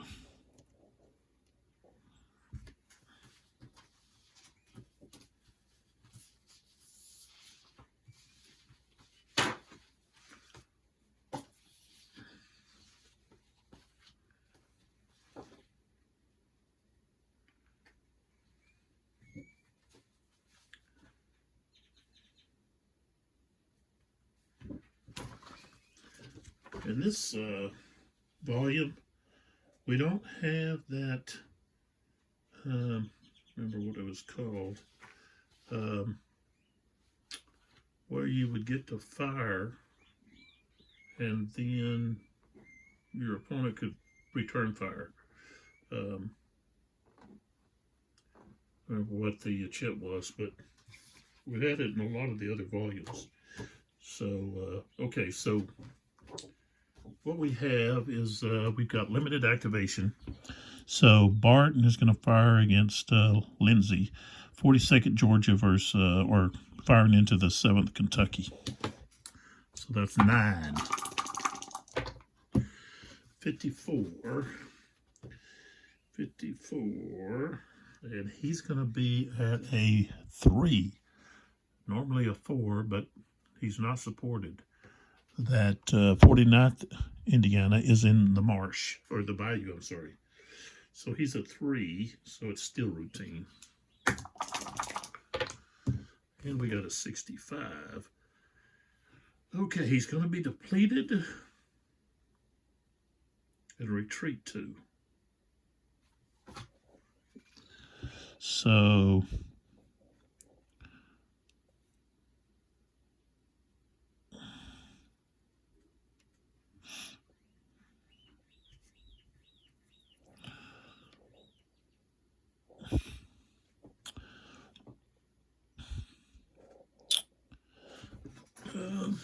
what does it say about retreating into the bayou?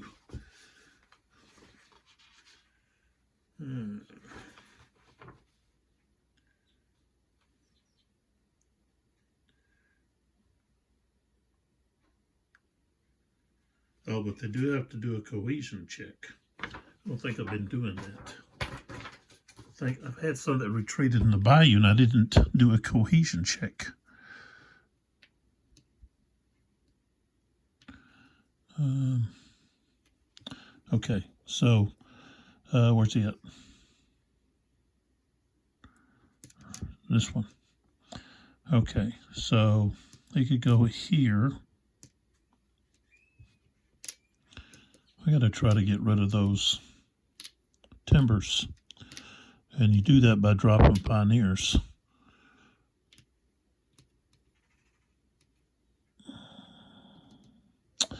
Okay, so Lindsay could go here, check his cohesion, and go there and check his cohesion, or go here, check his cohesion, which is a 2. He passed. And then he's going to go into those timbers. See what he has to do there. I don't think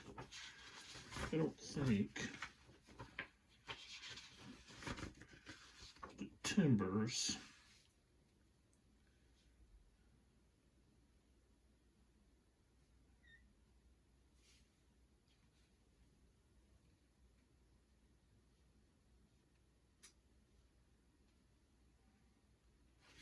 And say you can't.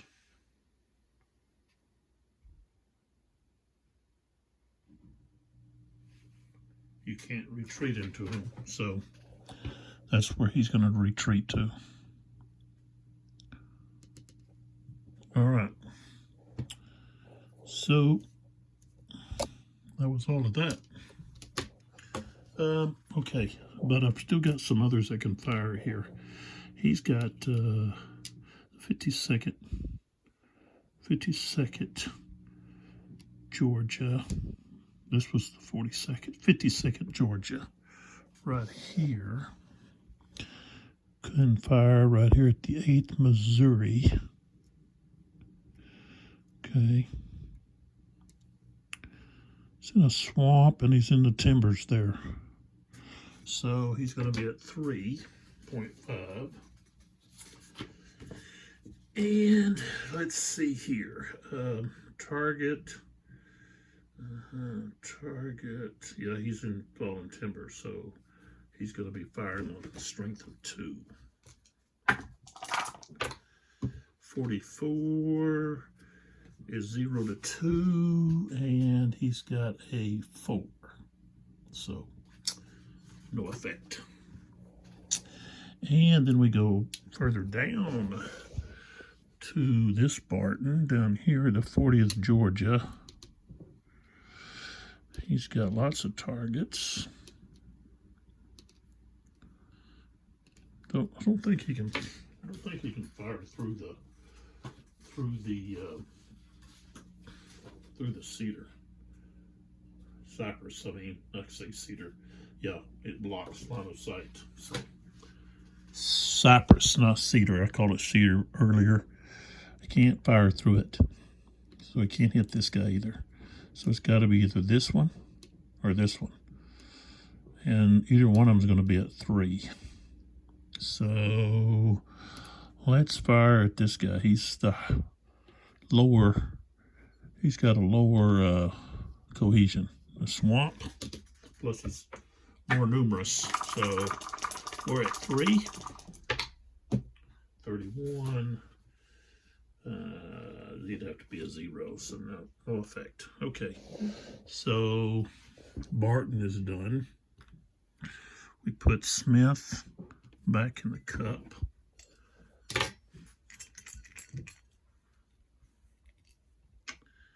We draw Smith again.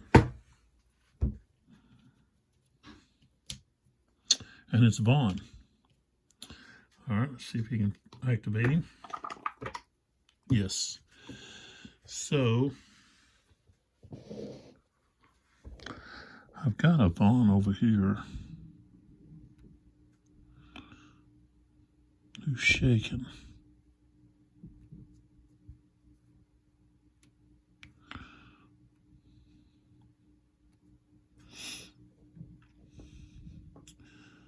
I think we're just going to do a defensive. That way we can fire.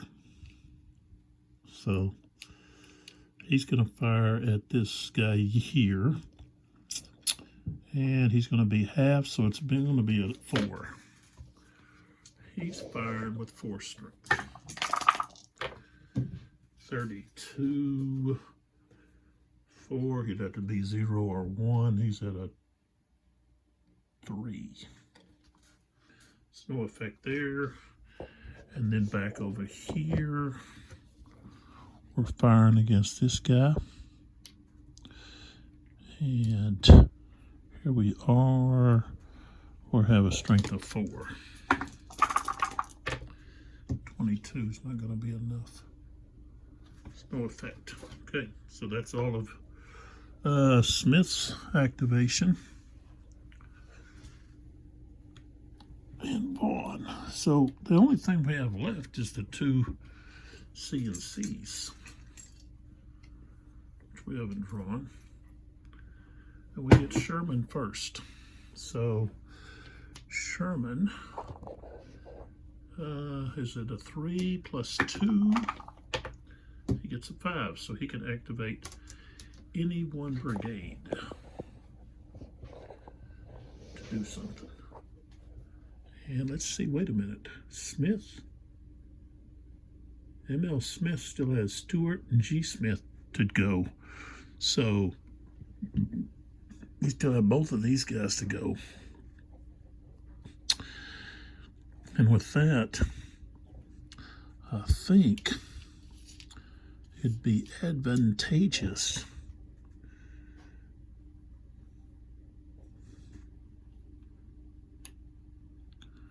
that's that pontoon bridge right there. Advantageous to attack with Stewart. Because he's going to get to attack again. So we get up there and get close enough to fire, and then attack. So we're going to move. We're going to get Sherman over here to use Stewart. I think Stewart. Let's look at Smith here. Yeah, because Smith is going to have to. Which he's already got one guy there. We could get into here possibly, and then that's there.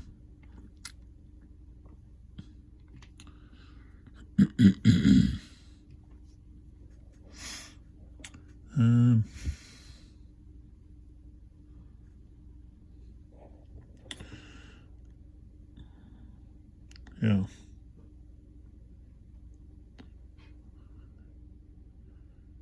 Let's see. The swamp, though, costs 3.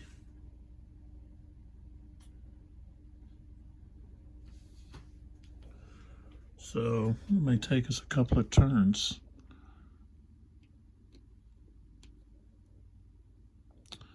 All right.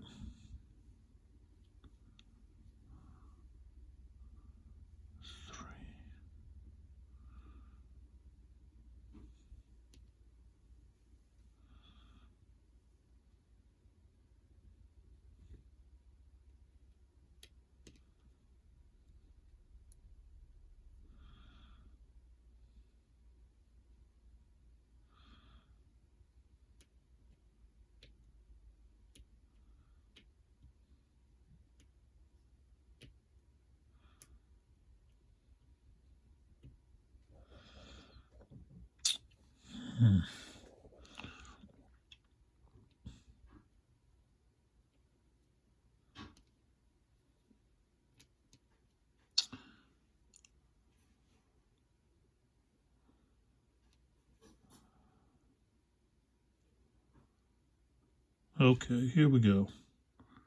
All right, we're going to go do an attack. So first off, we want to fire with this guy. Against this one here. No, I guess we'll go with Vaughn. All right, so we're at 3.5. That's half. 2 because of the trench. We're at 1. 1 because of the levee. So we're at C. Which means we got to get a 63 or higher. Oh, we got 36. So no go. All right. So So now we just move.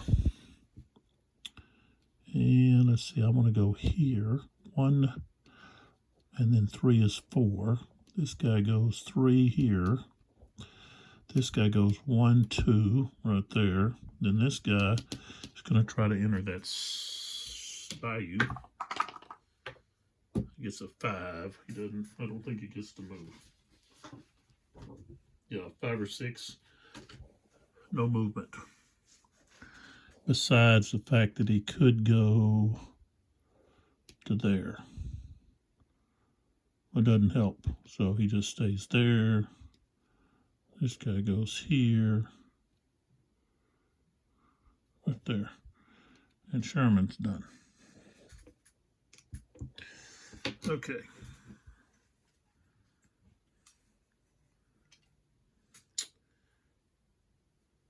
So we got M.L. Smith, who's got Stewart and Smith. So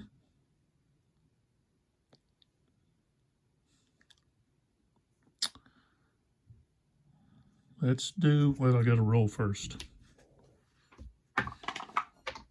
3, he passed. Okay, so let's go ahead and do Stewart here. We're going to do an attack.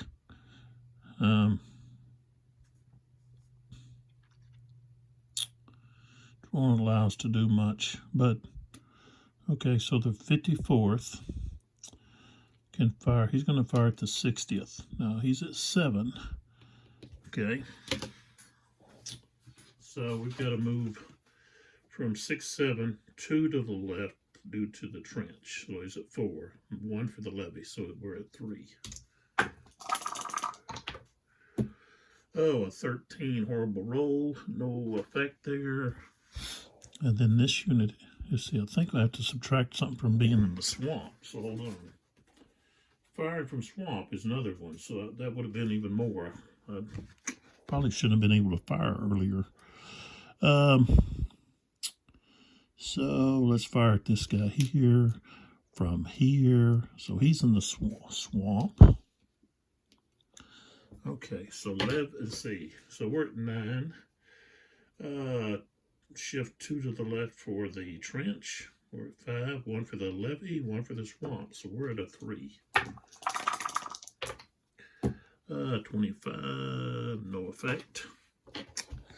Okay, so now we do our movement. So I actually move him into here. That's 3. This guy moves here 3. This guy moves to here. This guy tries to move into there. 5, he can't move. Or can't move into the bayou. He could move somewhere else. I should have maybe moved him right there. Then he could have moved right there the next turn. But, oh well. He can't do it now.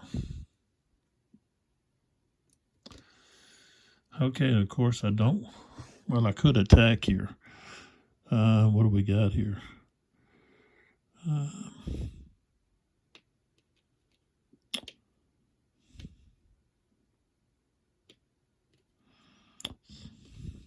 think I'll wait.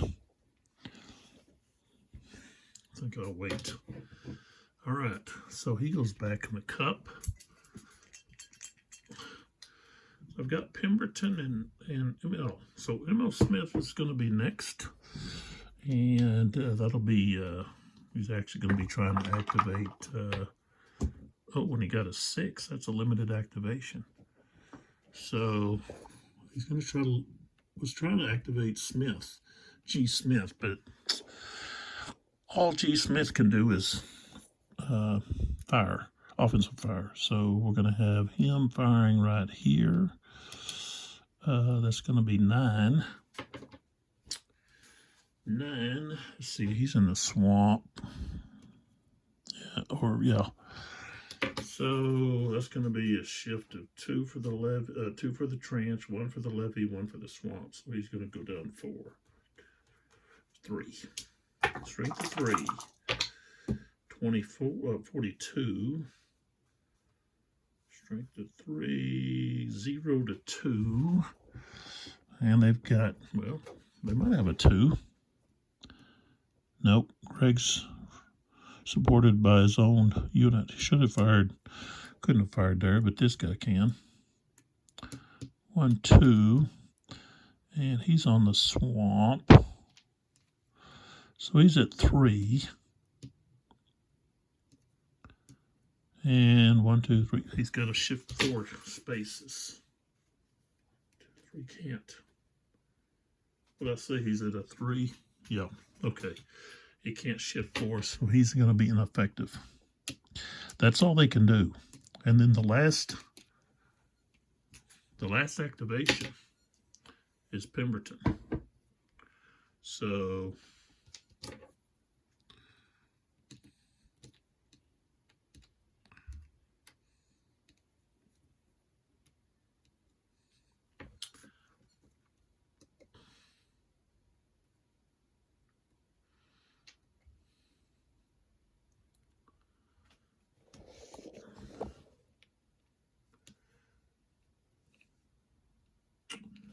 he's going to, oh, well, I got to roll for him first. So he's a 3. Nope. No, he doesn't get to do anything.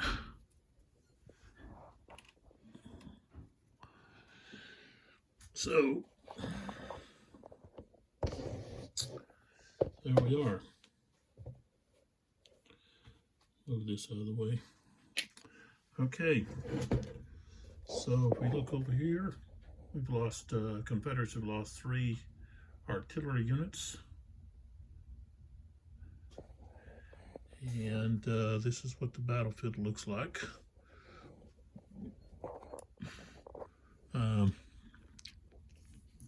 Thomas, he's got 3 units that have been depleted.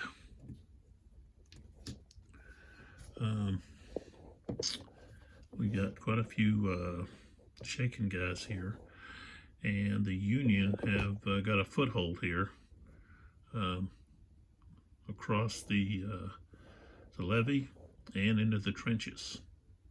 So it's going to be important to see what happens. You got 2 shaken Withers units here.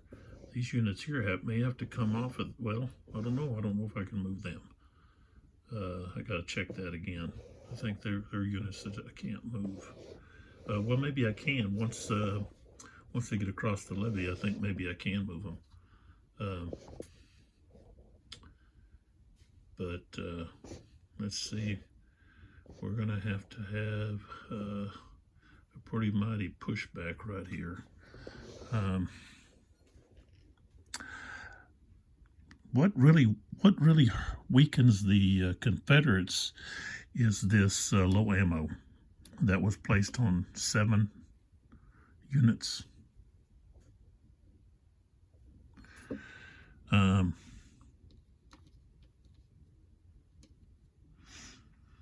That really hampered the Confederacy's ability to hold these guys back.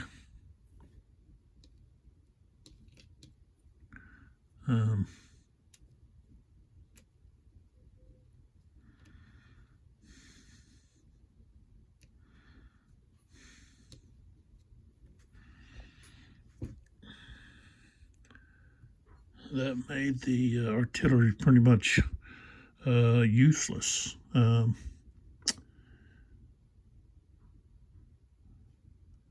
With that shift, 2-column shift to the left. And there's just the units are strung out. It's like, how did they hold them back? I think the artillery was weakened too much in this. Maybe have to take a closer look at that. But right here at that Y, they were able to just push right in and across this corduroy bridge here.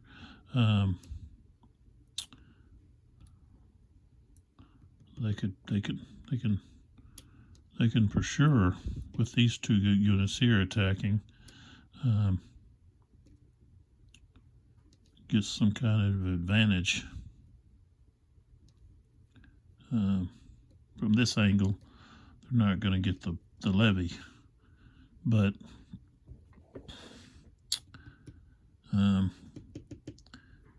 if they can move beyond this, kind of create a breach here and hold it, then I can stream these guys down in here, especially heavy, right down through here. They can remove these two guys and get this this corridor opened up to the pike. That's going to cut off these units, but be able to push up here for these victory conditions of acquiring units on the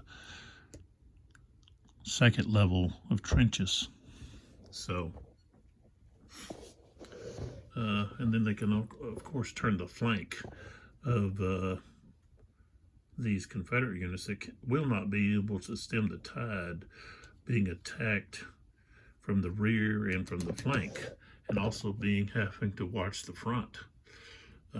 Even though, you know, these units have a lot of limited abilities going into this Bayou hexes, and also the fact that next turn they only get a +1. The Union, all of them are at 3. Their command rating is 3. So that's a 50% chance of activating, getting full activation. Next turn they've got a 40% to see just, what is it, it's more than 50, but it's not, still it's 4 out of 6 chance. But then the turn after, at 1 o'clock, they're only going to get a 50% chance each time they try to activate a brigade. So that is that's going to cause some issues for the Union, but due to their numbers, I think they're going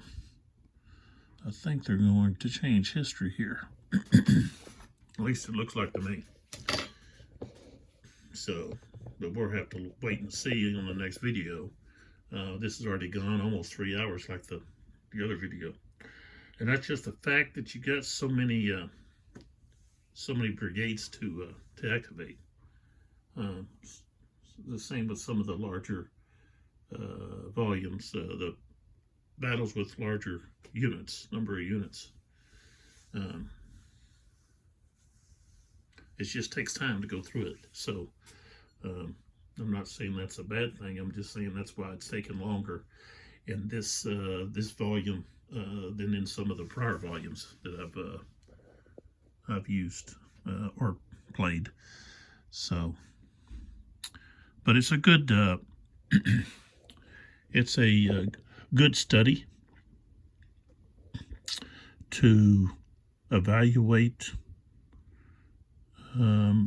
different ideas about where to place the pontoon bridge that you get and where's the best place to put it, and then to see whether or not it's actually going to be placed there, or if it's going to be get moved, because historically Sherman wanted it one place, but during the night they got confused and put it up in the wrong place. They had to take it down and go try to put it up where it was supposed to be built. So, but now they're building in light during the day instead of at night, where they had some protection from the darkness. But yeah, this is just a straightforward attack right here down this road with this corduroy bridge right here. And Blair, which had worked his way into the heavy woods and through these fallen timbers,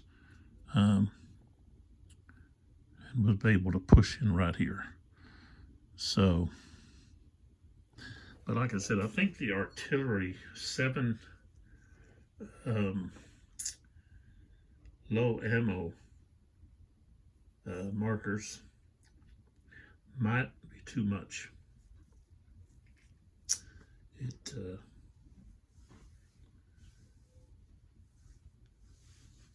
might be limiting the artillery units too much.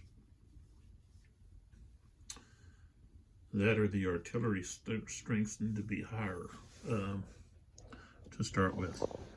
I don't know. I'd have to examine, and I don't have that information. I don't have. Sometimes you get in the back of the scenario booklet, you get like historical information and so forth, telling you about the battle and giving you a order of battle. You know, I don't have that in this Vicksburg book, so I can't really examine to see whether or not the artillery strengths are at the right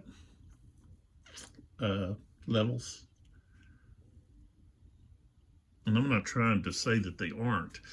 I'm just saying it looks like playing this that the Union is able to push too easily across the bayou and get across the levees, you know, and which let's see, maybe I didn't. Of course, the levee is should be. Let's see, yeah, it's a +1.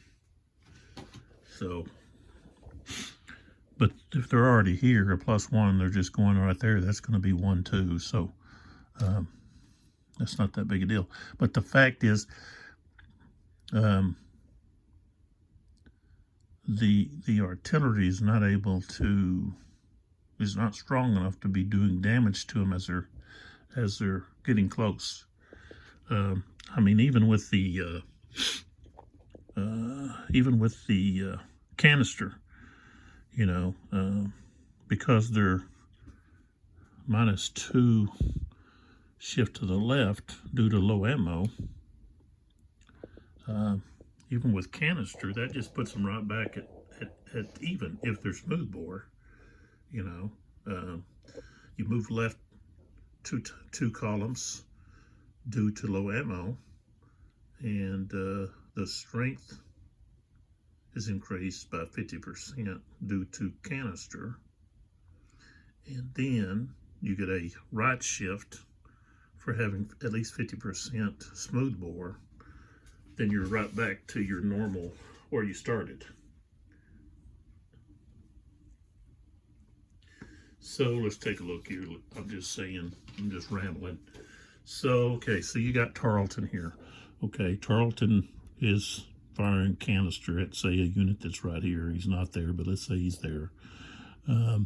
So he's a 2. He gets modified up because of canister to a 3. Okay, so we're at 3. Okay, due to the low ammo, he goes down to 1. Okay, and due to being smoothbore, and 50% of the strength is smoothbore, then you get a shift. So it becomes a 2. Well, what's his strength? 2 to start with. So you're not getting an advantage. You know. So with a 2, if you look, okay, you're going to have to roll at least 40. Probably something closer to 50 on here to get any kind of effect. And maybe even 54. Well, usually probably about 51. Okay. Or, well, 51 or, what? Yeah, 51. Okay. 50. Well, yeah, 51. Under 2. Well, you could go 44. Okay, so 44. So,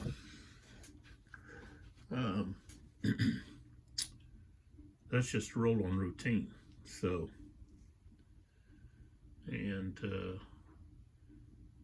most of these units are out in the open. Approaching in the open, this swamp or bayou is not going to really help, any protection. Now, the only thing with these fallen timbers, excuse me, but, that's providing, I would think, you're in those fallen timbers, and there's artillery being fired into those fallen timbers. Now you're going to have not only shrapnel from the cannonball, but you're going to have wooden shrapnel flying everywhere. That's not where you'd want to be, in those fallen timbers. That lead ball is just going to go smashing right through that wood. The only thing it's going to maybe get any kind of protection from is tree trunks, and even the tree trunk is going to yield to a steel iron or steel ball. So, but that's me. I just, putting some stuff out there to think about. We're it's only been, we started at 11:30, so this is only the second turn, and the Union are already, they've already breached the, and that's not the first breach, that's like the third breach. Second, we got Thayer, see, he breached, and we've got DeCourcy and Thayer, DeCourcy, and Blair. And let's see, this unit here, way back here, had already, he breached too, but of course he had to retreat through everybody. This unit here.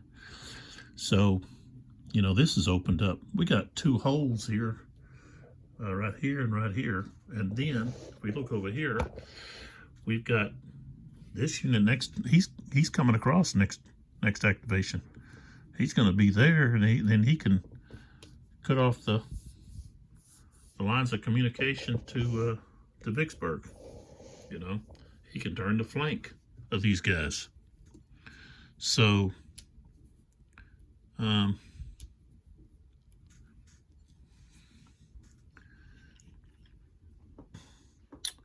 even though that cypress is causing some issues, this guy can then get here and be disrupted, and then get across.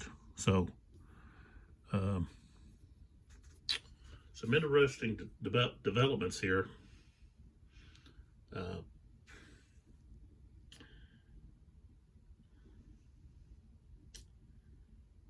think maybe this, I don't know, I'd have to, well, we'll see what's going to happen next few turns. But it may be something where I have to restart this to see, okay, what big flaw did I have in my strategy to start with on the Confederate side that allowed these guys to just, so easily breach. Which I guess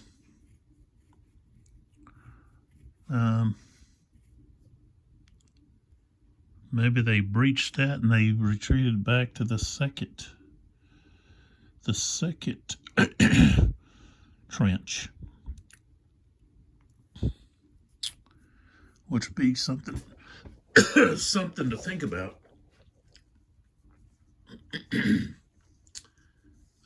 And I'll have to look back at the book here at Vicksburg and see it. That's probably what happened. They probably did have to.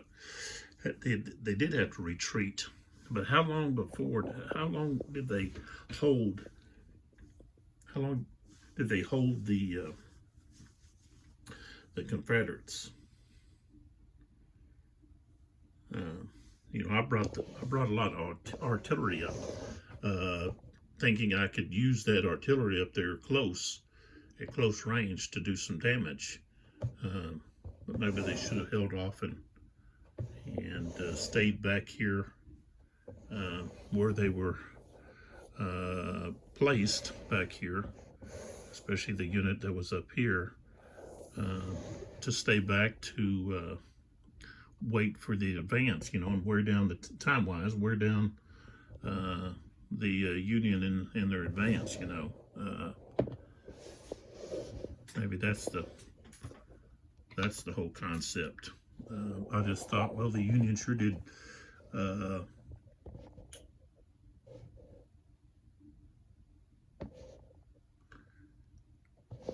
create some breaks in the Confederate line here pretty easily. You know, we got 3 breaks, 1, 2, and then we've got this one over here, 3. So there's 3 areas that are going to need dire reinforcements to come up, and guess what? Oh, there is no reinforcements. None. Except for the 4 units that are over there, and they're going to be coming in way over here and not be of any help once this is broken, because then they can be cut off from the rest of these guys. And if this guy, this bunch here gets across, then they can cut off the forces here to get back to Richmond. Vicksburg. So maybe that's what took place, and that's why they're able to get across there. Is it's going to push the Confederates back, or they're just, you know, they're going to get swallowed up. So they've got to pull back to the second line. That's why you have this second line of defense back here.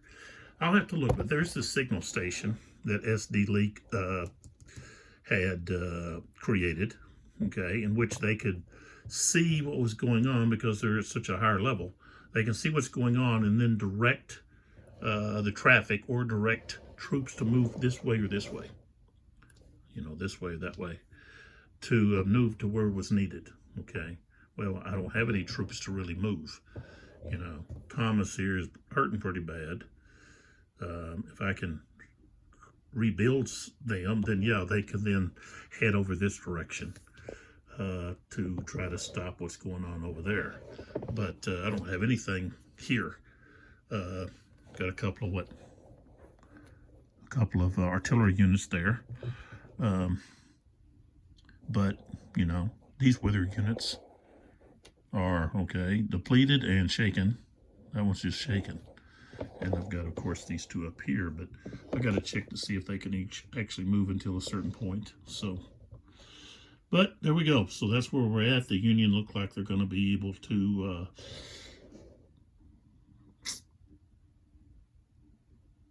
get across first line of defenses and might be able to just overwhelm the Confederates. So, well, I guess come back and join us. This is 82 Gaming 12. I'm Lee, and yeah, there's Freddie, little Freddie, Elfie, and Mummy. Mom, not Mummy, but Mum, right there. They've been hanging with us, even though the holidays are over. So, come back and see what happens in video 4, Prelude to Vicksburg. Revolution Games, the American Civil War Series, Volume 9.